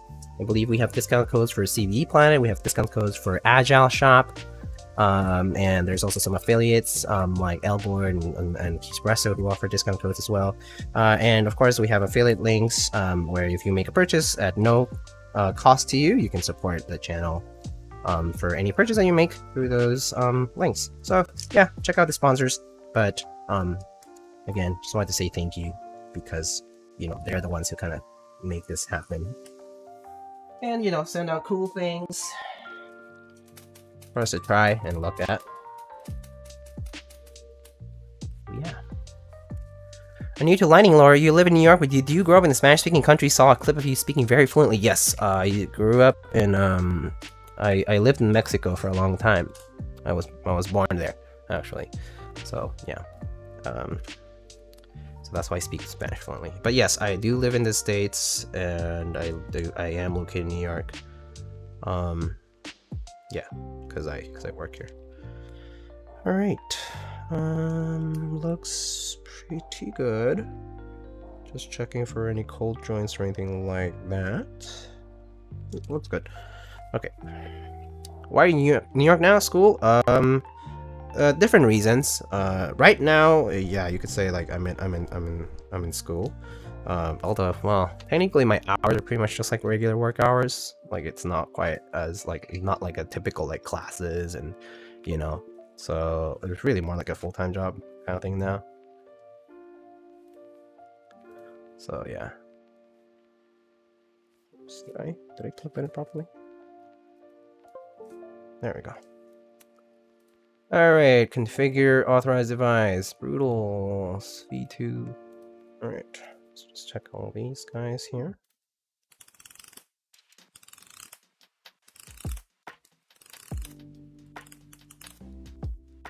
Alright, sick. All works.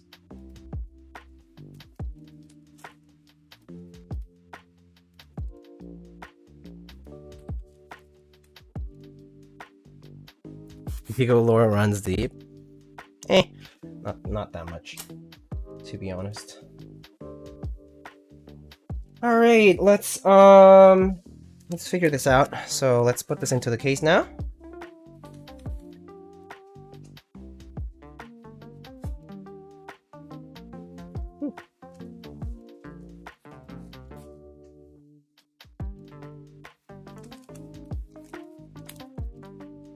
Usually when you get these packages, do you keep them or do you have to desolder and return? Prototypes, right? For example, it depends. So for example, in a lot of cases, I do return them. I would say the majority I return. I don't keep it. Yeah. So but then sometimes makers or designers are pretty generous and they do decide to you know, gift it. So in those cases, I do get to keep it. So yeah, it kind of depends. But I would say most of the time I don't keep whatever I'm sent, like prototypes and stuff. They normally go back also because like it's like if we provide feedback or something like that, they kind of like want to check out whatever details need to iron out for production, things like that. So yeah. Do you try the OG Brutal? If so, any thoughts on that one?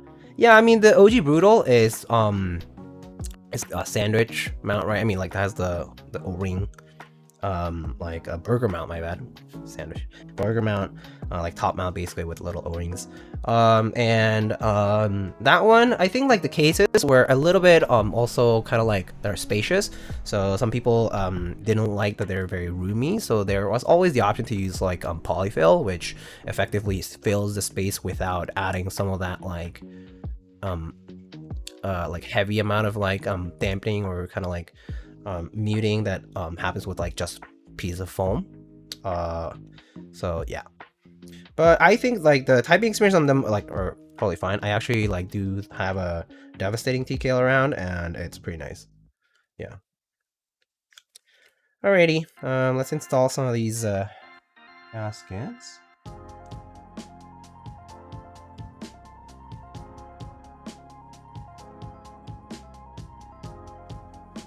Just put them on the case.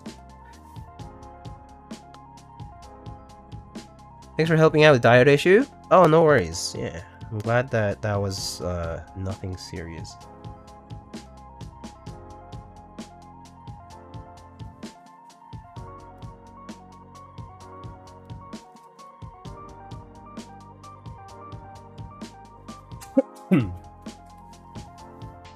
Love this song. Is there a playlist?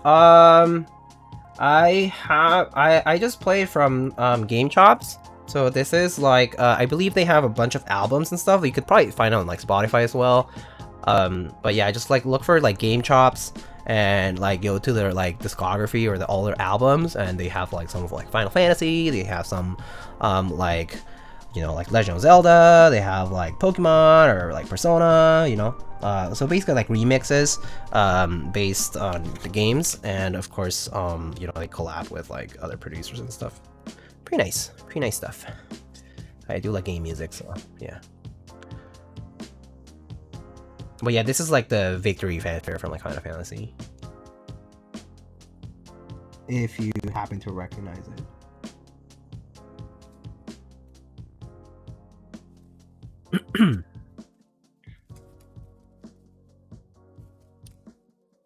Both my brother and I were lucky enough to get special edition vectors a few days after the initial Hype V2 raffle. Apparently, several people who got them on the launch day decided to cancel their orders for one reason or another.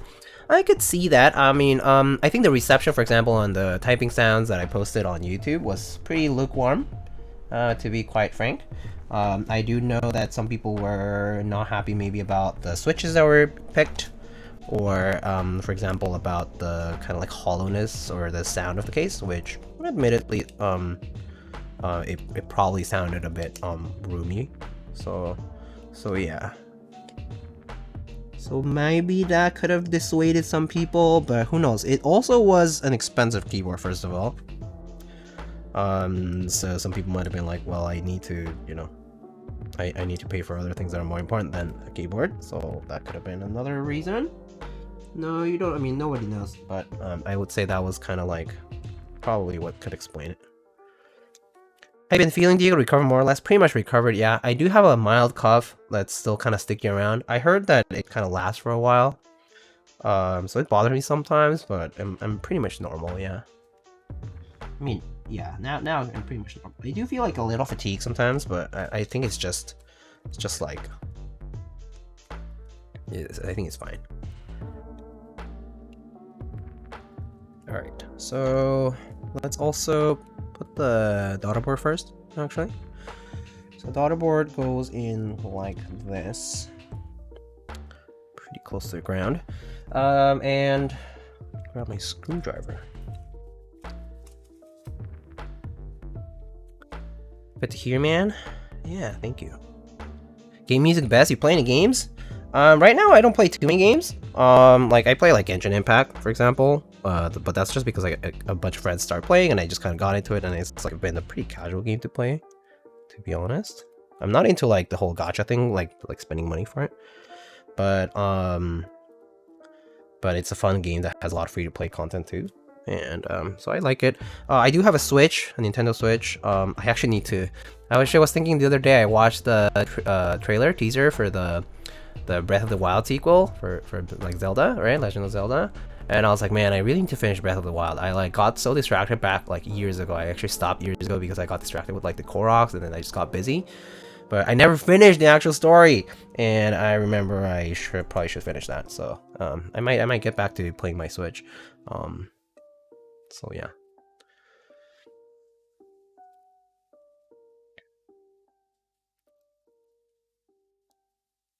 All right, and let's put that last gasket. I lost my sense of smell for a few weeks. That was terrible. Oh my god. I honestly cannot possibly imagine losing my sense of taste or smell. It would be devastating for me. I would very much dislike that. I would probably lose a lot of weight because I would stop eating as much.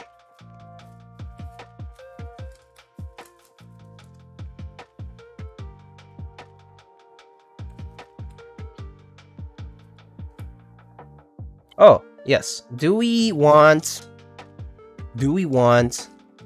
case foam? We do have 2 optional layers of case foam, which are maybe like a millimeter or a millimeter and a half thick.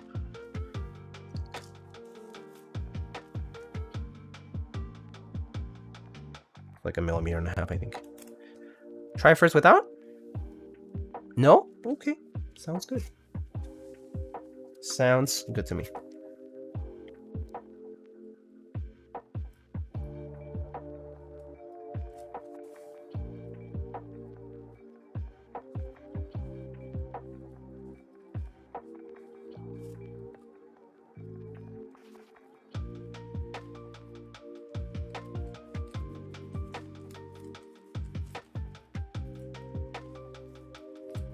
Okay.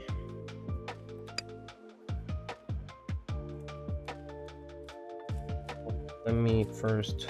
Where's screws? What screws were this?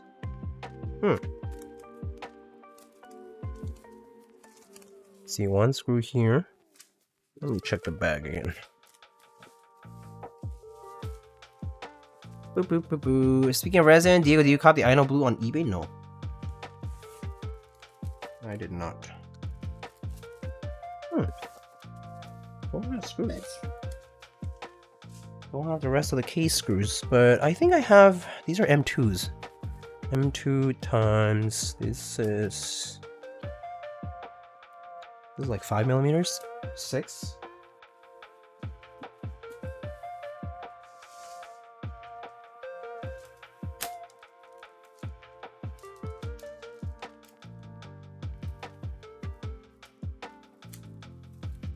M2, great. Are they not in the screw bag? Yeah, no. So the screw bag here has a bunch of standoff screws, like the countersunk screws.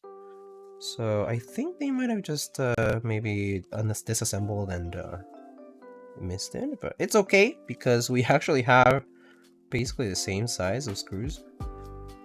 So it's perfect. M2 times 6, perfect.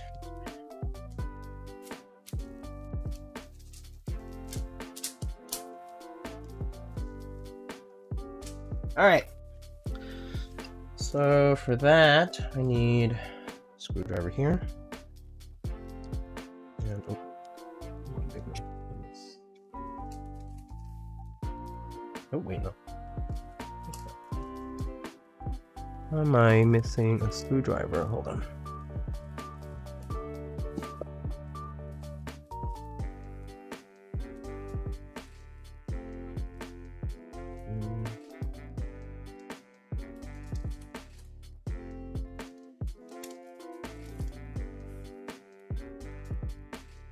They're supposed to be nice torque screws too. It's okay.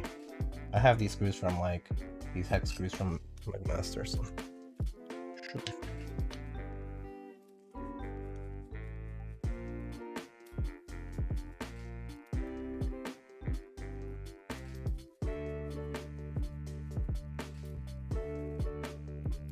Bet this squeeze is you need to take photos and someone forgot to put them all back in. Yeah, possible.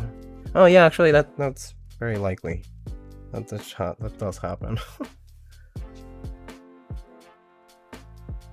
Isn't this the unit the same as the one on the product page that had the zinc coated weights? I think I saw. I think I saw the same weights as that one. How do you have just-in-time screws? Like, I mean, how do I have screws that are the right size? Because I've bought a bunch of screws before, and I've also just like have had screws because I know that this kind of stuff happens.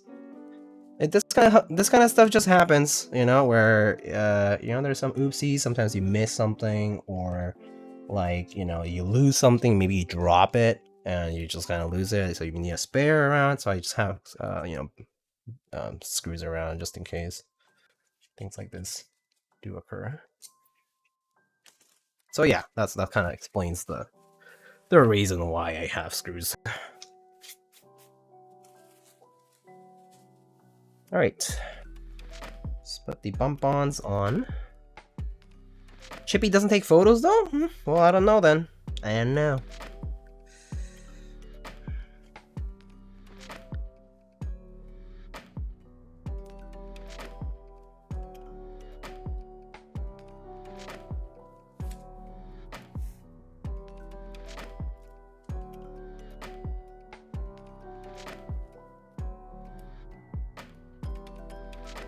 Like how Zach says, Jorge, imagine Upas is like Chippy. Yeah. Alright. Sick. Alright, so let's put this new key set that we got. Try it out. Got some NicePBT here. Let's see. Spacebar.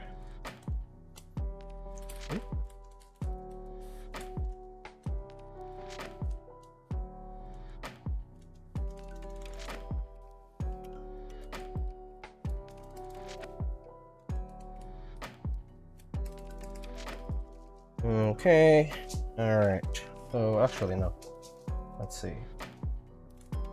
Small shift here. And then let's check for everything. Alright, let's start with this here.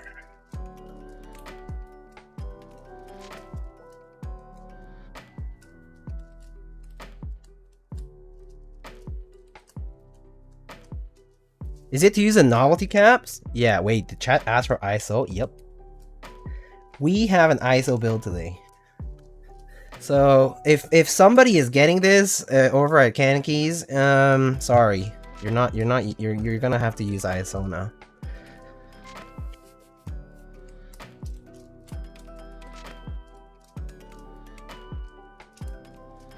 Getting keyboard building withdrawals? Can't wait till my IVWorks 84 comes in. Exciting.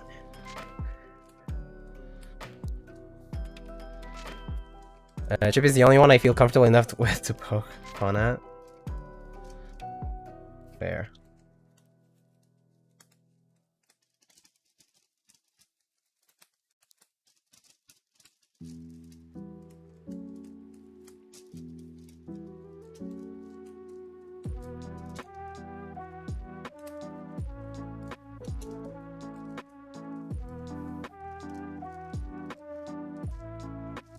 Oh wait.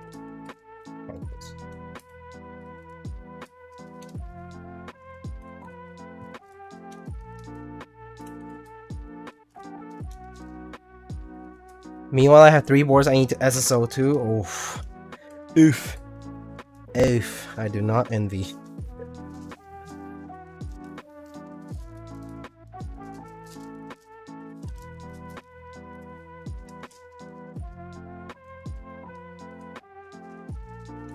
Let's see, what else do we have here? Ooh, cool. Let's actually take this on.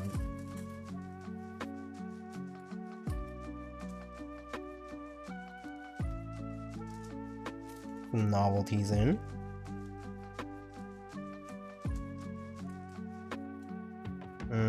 Okay, the rest is fine. These novelties for the macro column? Oh, it might look kind of busy, don't you think? I don't know. I don't know, I'm trying to figure that out. What is this? R4? Oh no, that's this.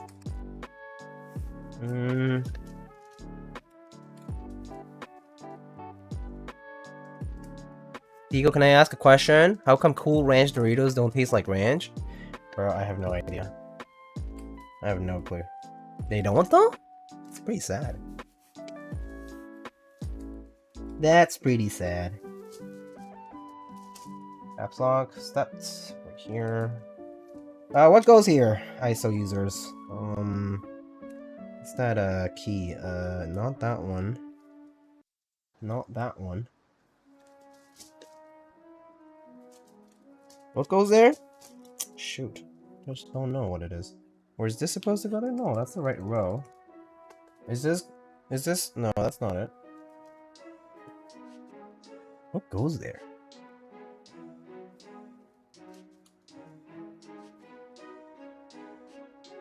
Fourth row cap? Okay. Well, let's, figure this out. What's this?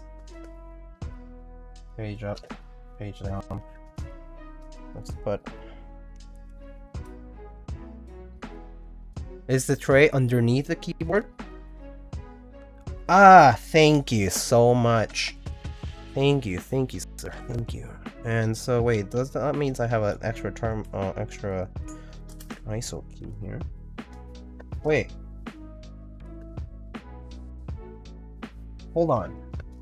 Hold on. What goes there?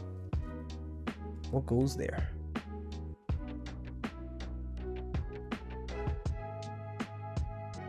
Make sure you buy it in NUBS and BS. Well, yeah. Yeah, what goes here, guys? I'm confuzzled. Well, hey, feedback. Fix your ISO kit. You got it wrong. Or just get a ISO fix fix kit. Pretty sure it's normal to have two. You have two? It's normal to have two pipes? Europe doesn't exist.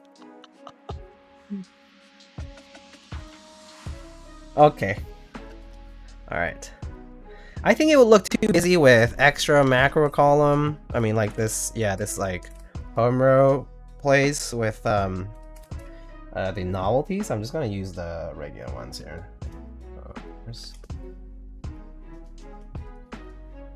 Page up, page down. Wait, this is for split L shift, not pipe? Oh, like the, yeah, like I know what key you're talking about, but I don't see it, so that's kind of what I'm saying. All right, well this works okay, so I'm just gonna leave it there. Y'all can argue whatever you want.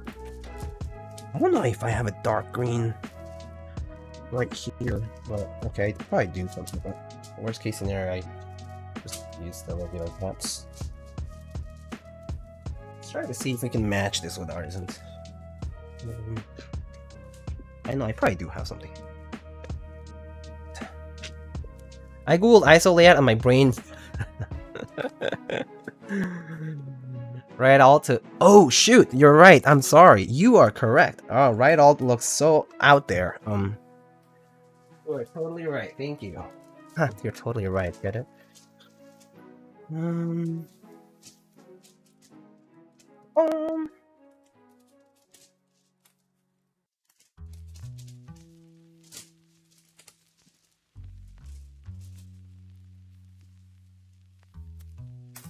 All right.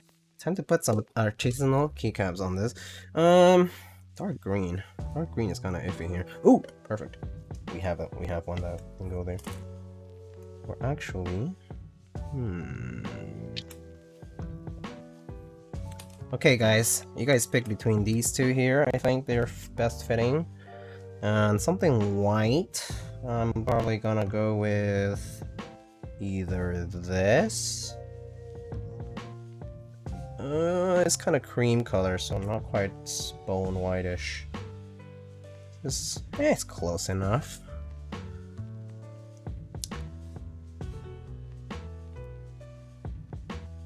With light blue, not white? So you're saying that this light blue bongo might go better there, for example. For instance, what about E2 for white? This one.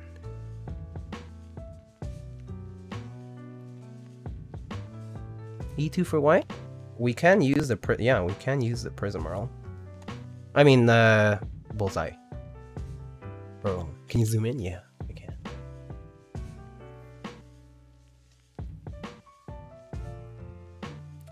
So let's work. Okay, let's first start with the left side.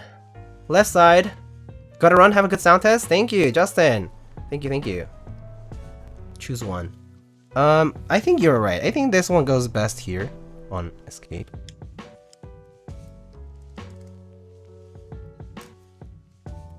And then on the right side, we have some choices.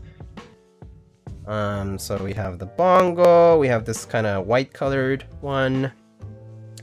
We also have some other keycaps here. And then, oopsie, sorry. And then some other ones here. Bongo, bongo, bongo. Okay. Bongo face could work too? Yeah, it could. Actually sounds good. Which of the two would you want? Bongo face kind of creepy and fun. Either of those two I think would probably go pretty well. Left one. I'm pretty sure a lot of people like the cute stuff. We're gonna choose that.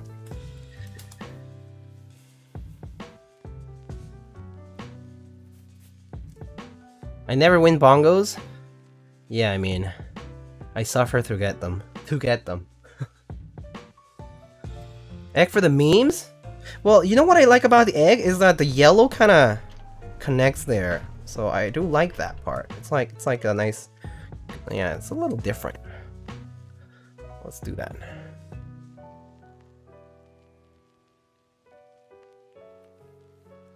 What's that? I think I like it. I think I like it. Alright, let's stop myself from coughing too much. I'm gonna have a cough drop. Alright, let's get this ready now. Let's get our cable. I was gonna use this gray cable, but I think I'm gonna use the white cable. White cable.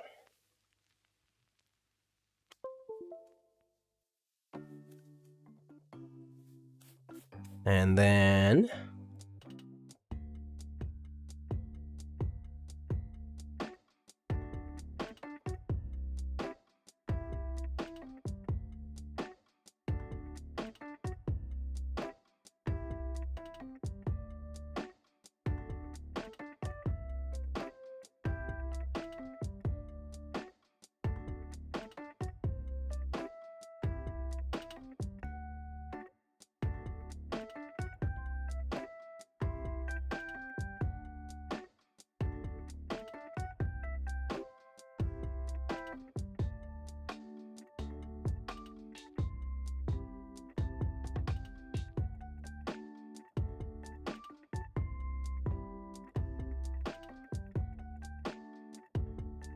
okay, sound should be back on the mic. We good? We're good here? Alright, that's the mouse there. And alright, let's give this a try. Okay, so these are stock FLCMMK Ice Mint linear switches.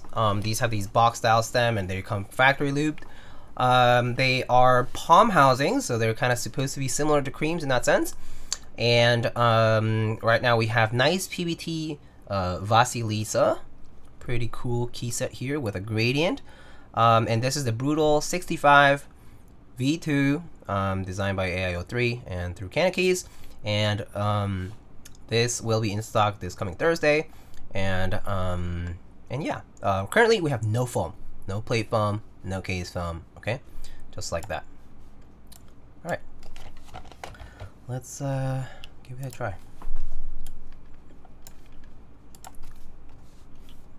Okay. Oh, I'm like, alright.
You do be crunching a little bit. Yeah, I actually think the spacebar is a little bit, like ticking or something.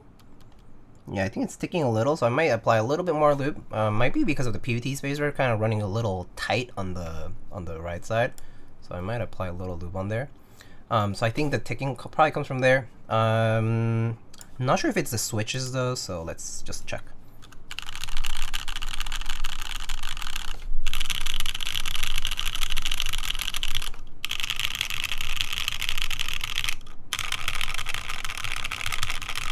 The switches actually sound fine, right?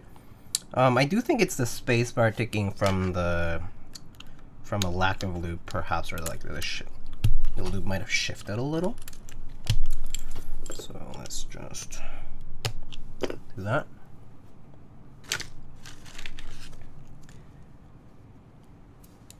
And just put a little lube here, just a little there.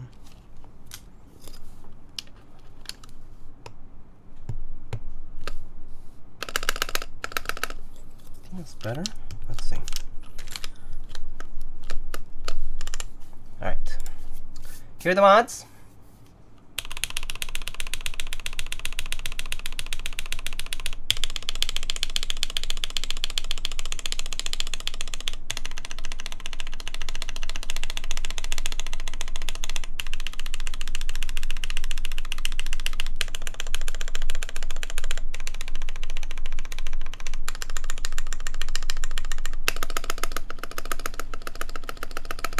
Oh, I think it's the upstroke.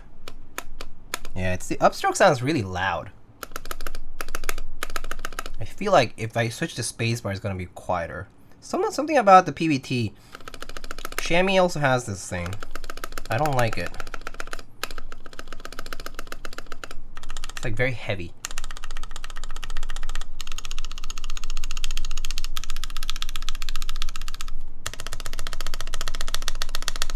Oh, that feels nice though. It's like...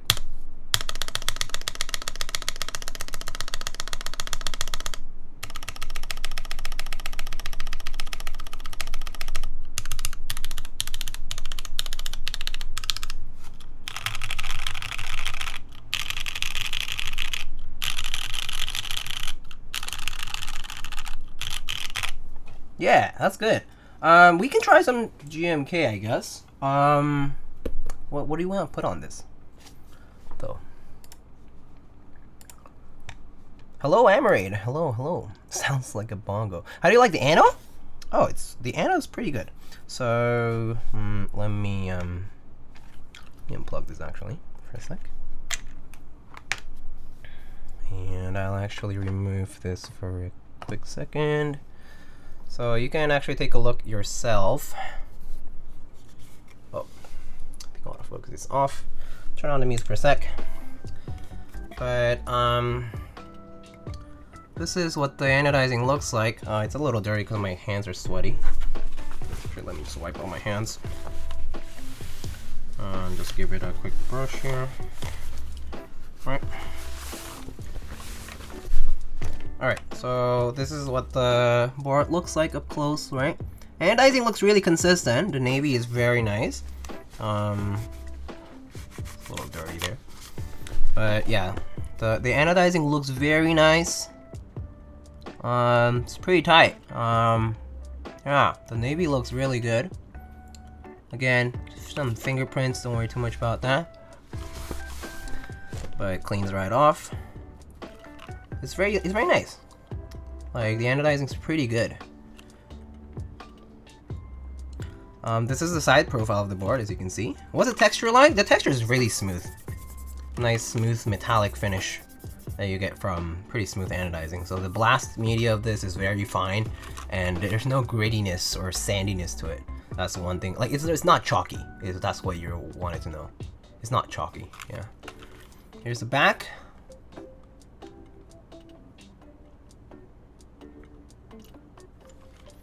And then here's the back of the board. The CannonKeys logo right there. There's a little gash there, which you can see in the certain reflection of the light. But I think that's just like prototype damage thing. Yeah, very clean though, nonetheless. The USB port does look good, yeah. The USB port is very low, down very close to the desk.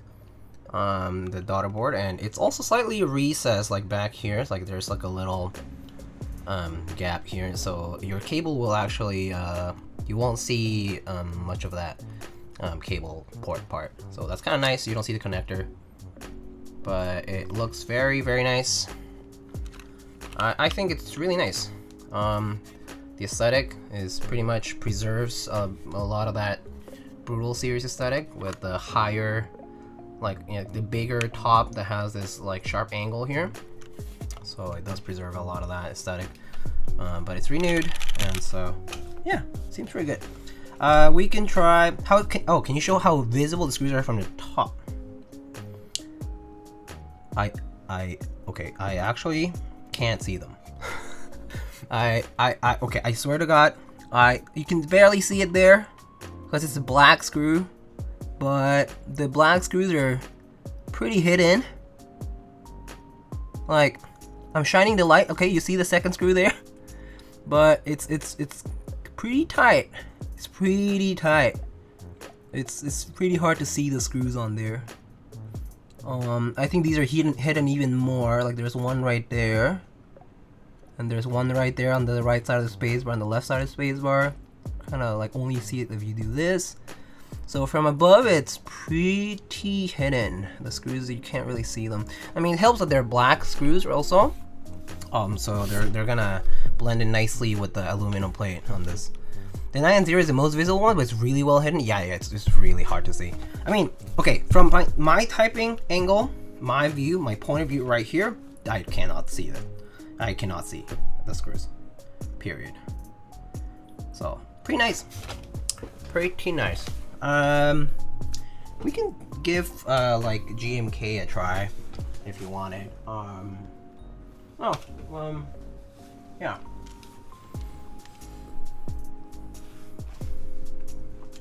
The anode appears better than Brutal V1.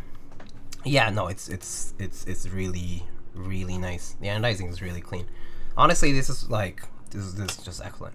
So yeah. But let me see. I want to try some GMK, I guess. What key sets should we try? Let's see. Key sets. I really like the gray in person too. Okay. Should we try some one with a cool ISO enter? Oh, but so that means I need to have novelties for it, right? Let me actually check. Do I have novelties for that set? I don't know.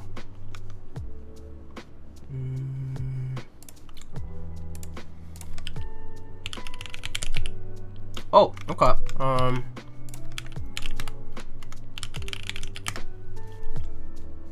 I am thinking. Does this have ISO? It does, but oh, it doesn't have the novelty for it? Man, that sucks. It doesn't have a cool novelty enter for it. I was thinking Hammerhead, but it doesn't have a novelty enter. That's ISO. That's kind of sad. That's a nice set. ISO enter Shanshui. Oh, Shanshui is nice. Yeah, we could do black. Yeah.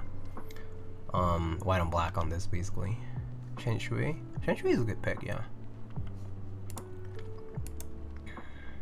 Hi, what is a more premium 65% keyboard than the QK65 that is hot swappable? Well, you're in luck. Brutal 65 V2 is going to be in stock this Thursday, and I believe you do have a hot swap option, right, Anna and Upas? If you ask, that's exactly what we're looking at today. We're looking at a 65% that's supposed to be a more refined option after the revision. So right here, you can be our guest today.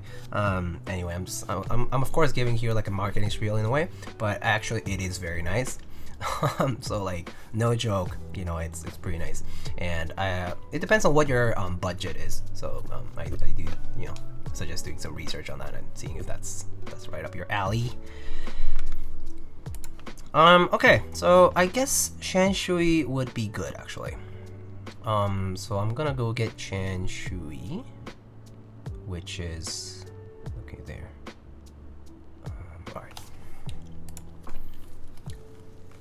Alright. You forgot to say use my sponsor link in the description below. Yeah, you can go to lightningkeyboards.com/sponsors and you can click on CannonKeys.com, you know, the link, and you can purchase there.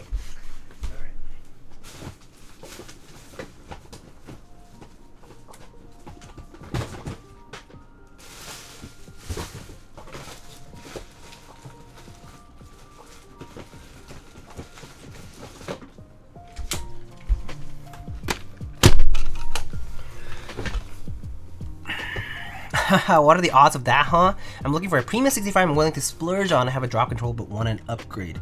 So, again, it depends on what your budget is and like what you consider premium. Because it is a very subjective matter. If you happen to like the aesthetic of this board, it is the one for you. And also, to be quite honest with you, like a lot of boards, like the price point differs based on like the price that the vendor sets, but that also depends on what kind of production is it. Is it a production that they're, you know, purchasing a ton of units to put in stock, or is it like a smaller run? Smaller runs will tend to have a higher price because that's the price, you know, the price from the manufacturers, you know, the quotes will be higher. But they are still the same kind of, you know, CNC machine, you know, aluminum case with anodizing, right? So it depends on what you consider premium. Like, yeah, 600 to 800. Okay. Adjust for the case. So that will open up a lot of options because a lot of custom keyboard kits are going to be are going to be, you know, below that mark. So you do have a lot of options opened up.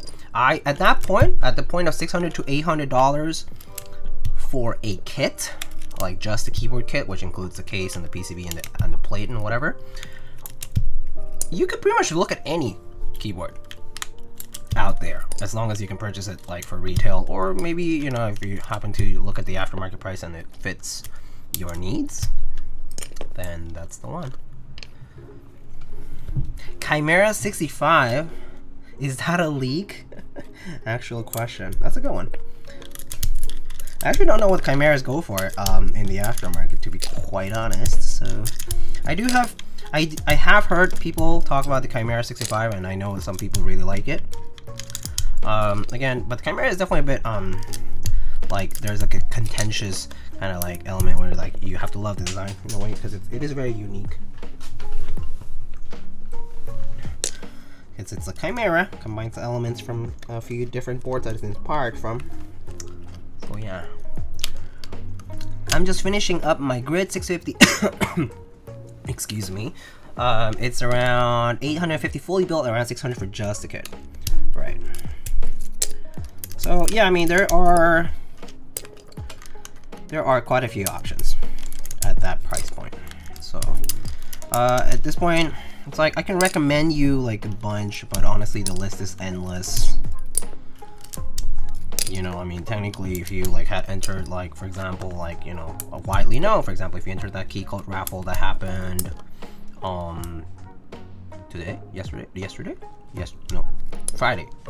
Friday, at retail, it would have cost under that price point. So, I mean, it would cost around that price point, so it's fine. You know, so options open up a lot and you have, you know, you can do a lot of homework on that and look up a lot of different case options. I think I personally, when I shop, I look into aesthetics first. Actually, I want to like what I see, so aesthetics is probably #1 consideration for me. Layout, of course, right? Like, it has to be a layout that you use and you're comfortable with.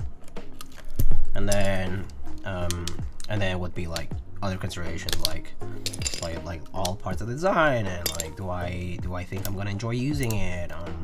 Like, do I visualize a certain color of the keyboard with like a certain key set or like a certain setup, that kind of stuff. So, how's the reverse dice quality in the NicePBT? It's pretty good. I mean, it's pretty sharp. There are like some slight inconsistencies that I did notice, like, you know, like it's a little bit like the thickness of the letters may vary a little bit more than regular dice up, because reverse dice up kind of like, it's like a mask, right? So like, for example, this Q and this O have a slight variation in that. But overall, the sharpness of the legends is pretty good. But yeah, it's going to suffer from a lot of what reverse dice up can suffer from, which is mostly just like getting the masking exactly right. But yeah, it's pretty good though. Pretty good for the price.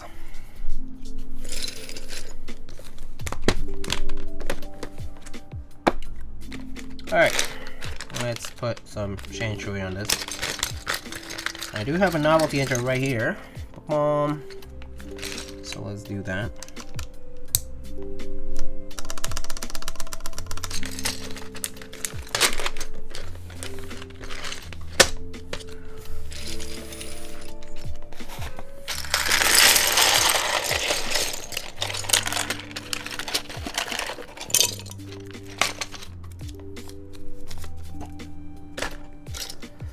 Is this keyboard gasket or has a wireless option? It is gasket mounted, yes. Does it have a wireless option? No. You do have to plug it into your computer. Yeah. I don't like the part that I don't know what all the legends say, so I need to be a bit mindful of what everything is.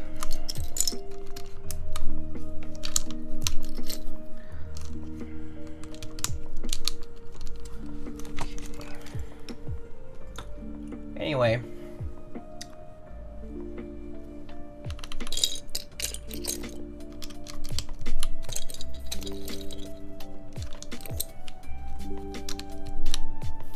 just learn Chinese from link click? I wish it were that easy. I really wish it were that easy.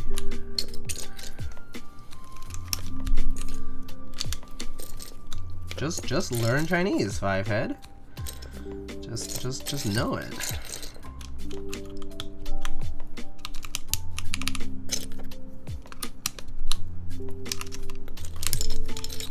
Are Shanshui mods off? What do you mean off? What does off mean? Or like, what's the context?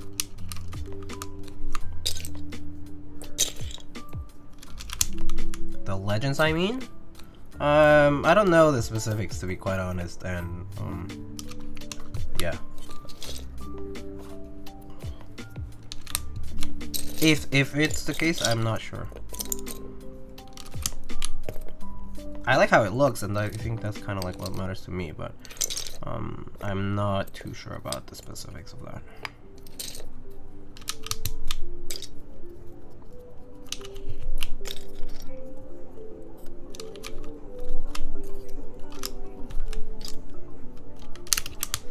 They're changed to be double shotable, but as far as I know, they are correct. I see.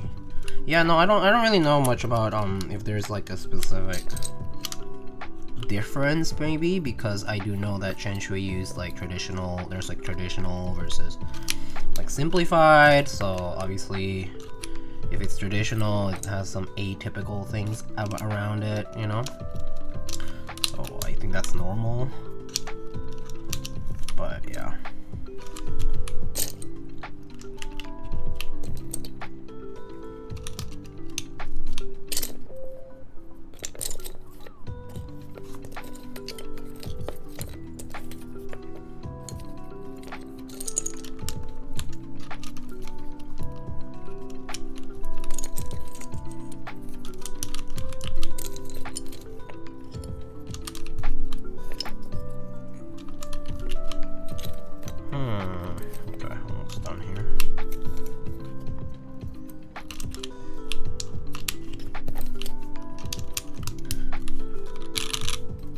Okay, now let's get those other keys and figure out what that goes in the cluster of the other column that I'm not sure about.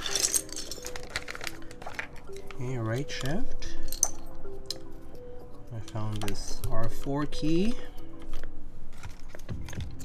There should be an R3 here. That should work. It's like UK ISO for this one, I think. So that's perfect.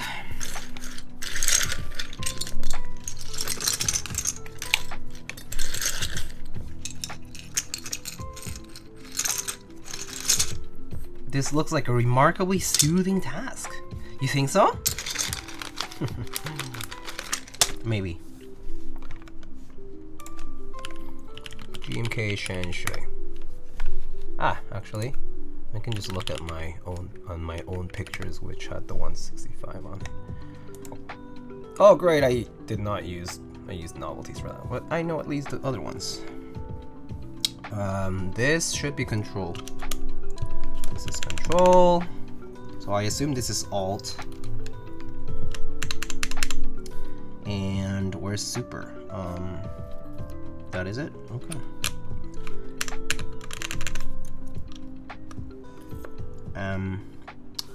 Where's the other one? Here.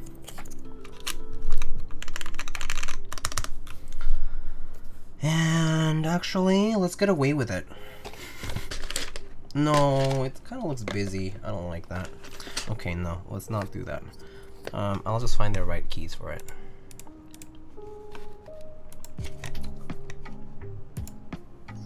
Or I don't have the right row mode. Yeah, that's kind of where I am right now.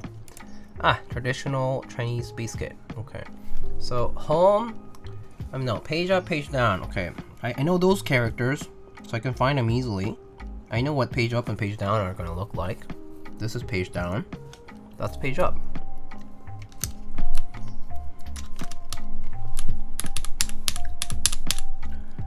End looks like that.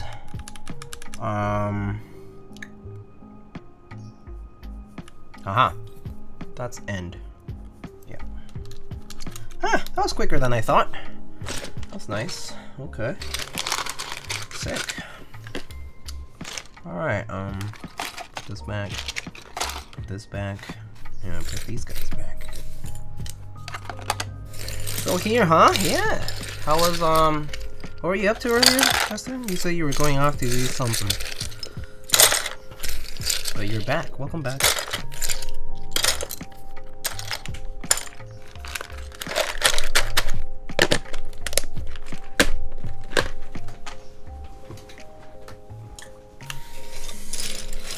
Alright, I'll just put that there for now. And some keycaps here. Maybe we can use ooh.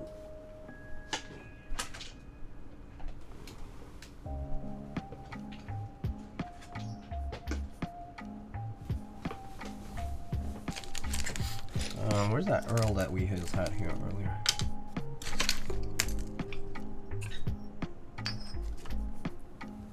Okay, we'll split this Fugu.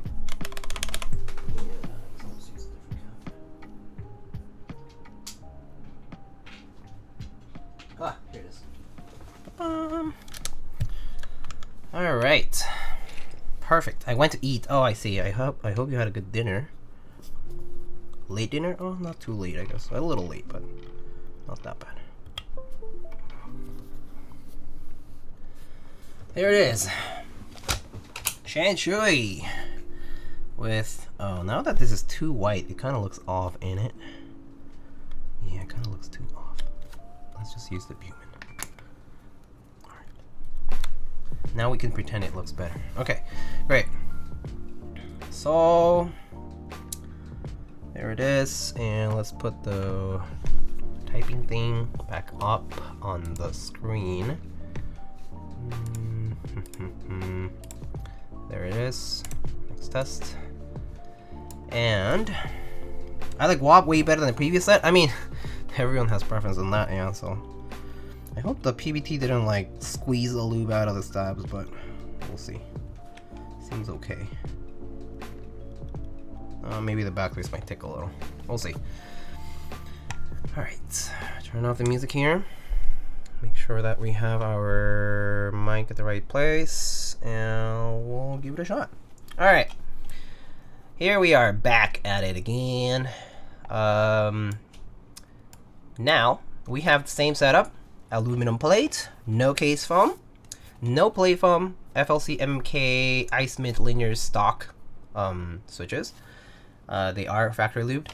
And now we have GMK Shanshui on this. So, let's give it a shot.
Wow, that spacebar sounds so good.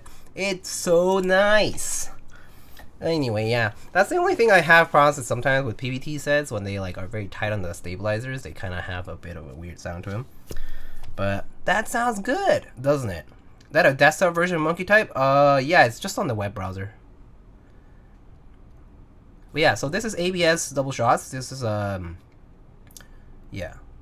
Also, defunct OG die subs are PBT. Oh my bad. You gross. OG die subs are PBT, and GMK is double shots. ABS, different material, so they're different.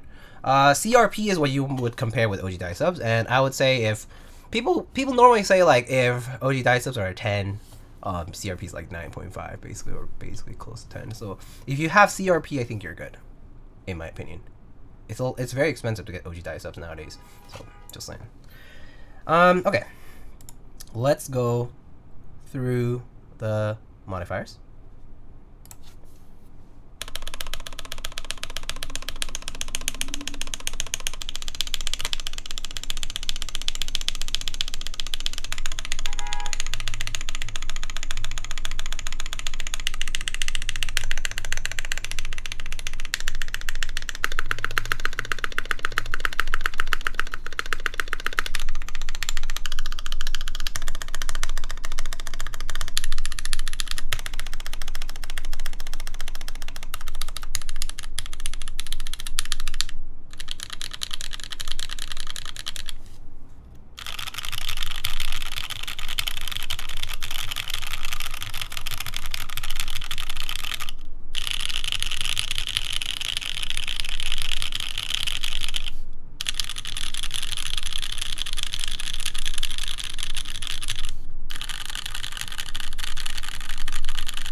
Sounds pretty nice, doesn't it?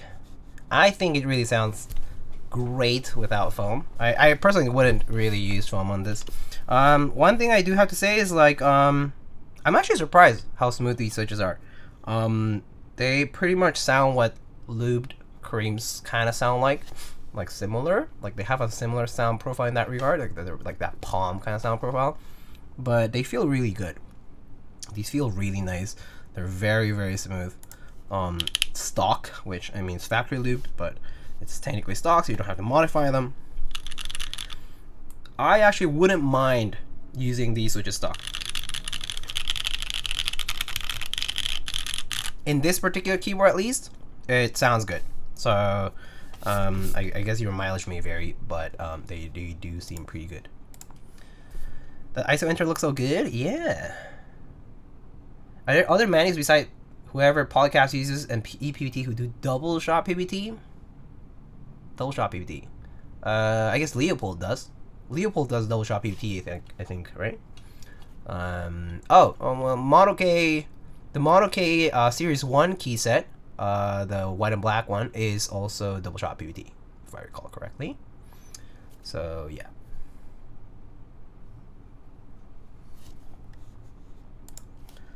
Ducky actually does. I mean, yeah, so there are going to be a bunch out there. I just don't know what the manis are going to be, so you'll have to do some research there. But yeah. Alright. Unplug that for a sec. Do this. Do this. And do this. And let's just, y'all can check out the board up close.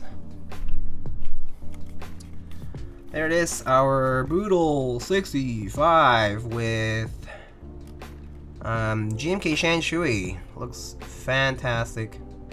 Love it. The ISO enter looks really good. ISO layout, honestly, it's fine. I personally don't have issues with it, but the left shift can be a little problematic sometimes if it's like too far out. It kind of feels too far out. But yeah, can you show the Buman up close? Yeah, right here. A little dusty, sorry. But the board, again, looks like this. The USB port down. I guess I'll flip it over.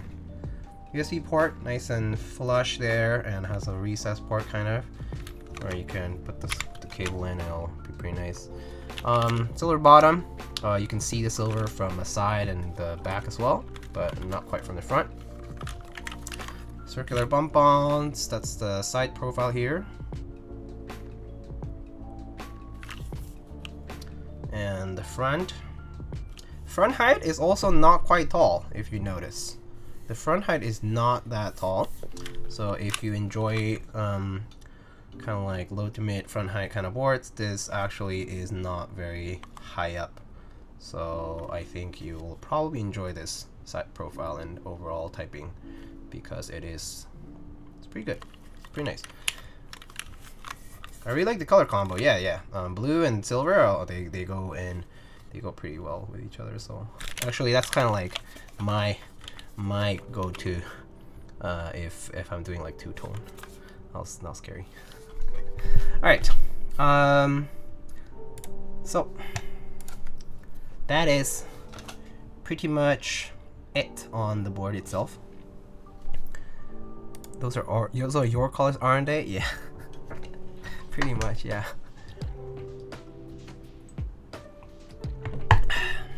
Okay.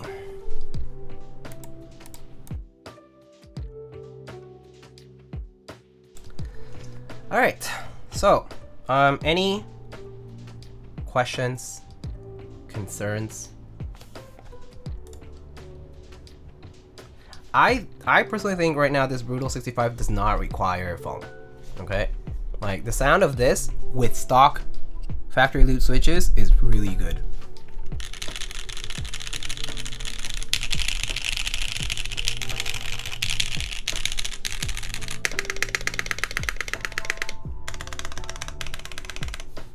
I don't think this needs foam.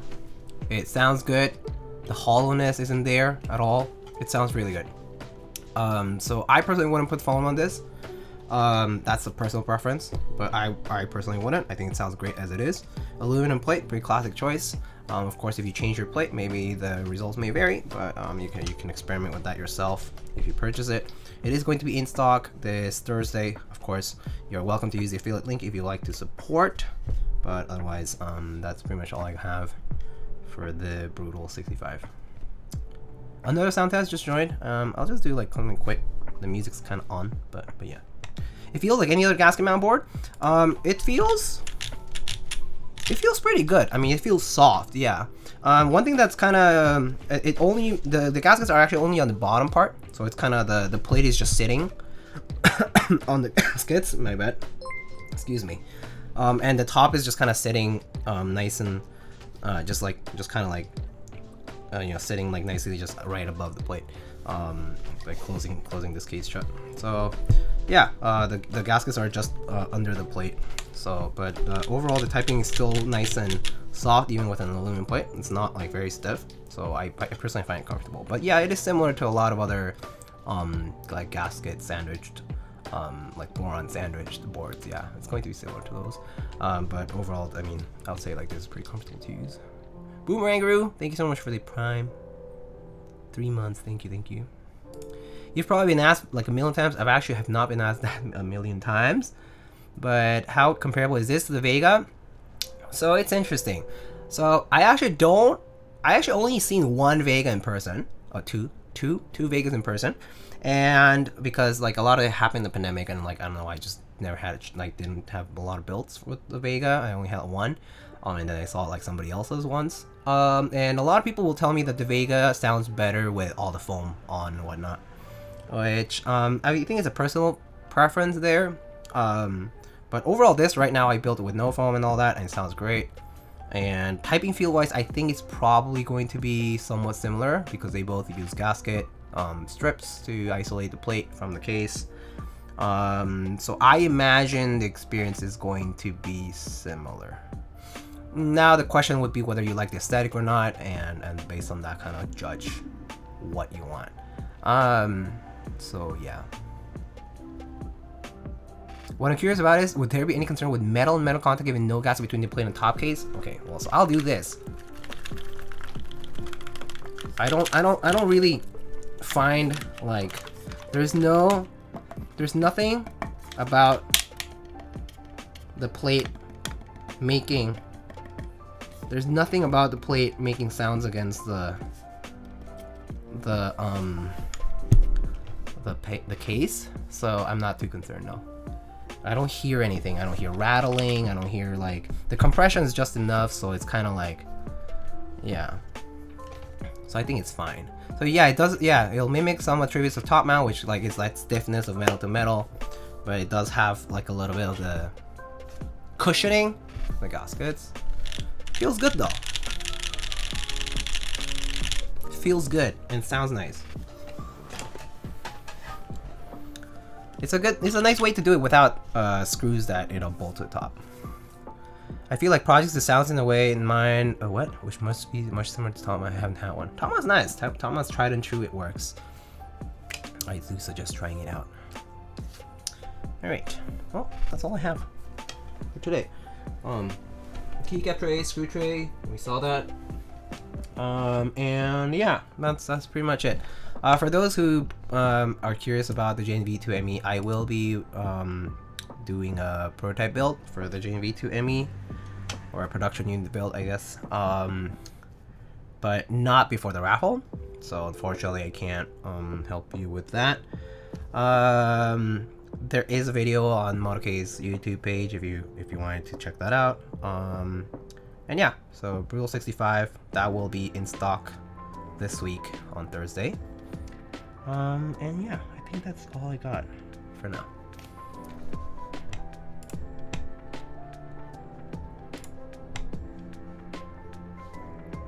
What caps are these? This is GMK Shanshui. Alright. Was that Chill Megalovania? Yes, it was. This is GMK Shanshui. Alright, let's see who to raid today. Let's see who is currently live. I see Mr. Mech Merlin is live, doing group buy news if you want to check that out. What is Mission? Oh, Patty is building Gridiron. She's doing a Gridiron build, I suppose. Mr. Gioran, who came by earlier, doing a Shelby 80 if you're curious. Shelby 80 build. And that's it. ISO enter very T-wordy, yeah. What you wanna go? Alright, I'm gonna flip a coin.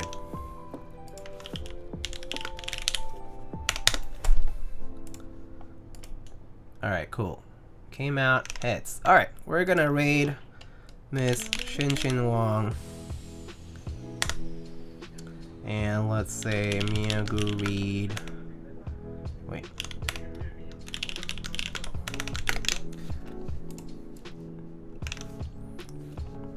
I'm interested in what the artisans are like, so can you show us your artisans? Lightning Raid. Can you show us your artisans and tell us why you're into them so much? Miyago Pog. Alright friends, we're gonna go raid Miss Patty. If you don't know her, she is a keyword streamer as well. She also does builds on Twitch. She also has gaming content. She does WoW. She plays World of Warcraft. And she's I believe she's like in a big guild and stuff, so she does a lot of raids and stuff. Yeah, but she posts like keyword content on like different places, like in like TikTok and YouTube and whatnot, so check her out. And yeah, I'll catch you guys on the next one. I'll probably be building a Mary 74 maybe, and then I probably will get to the JMV2 ME. Alright friends, I'll catch you later. Take it easy, have a good night, see you later, and have a good start to your week. Peace, peace.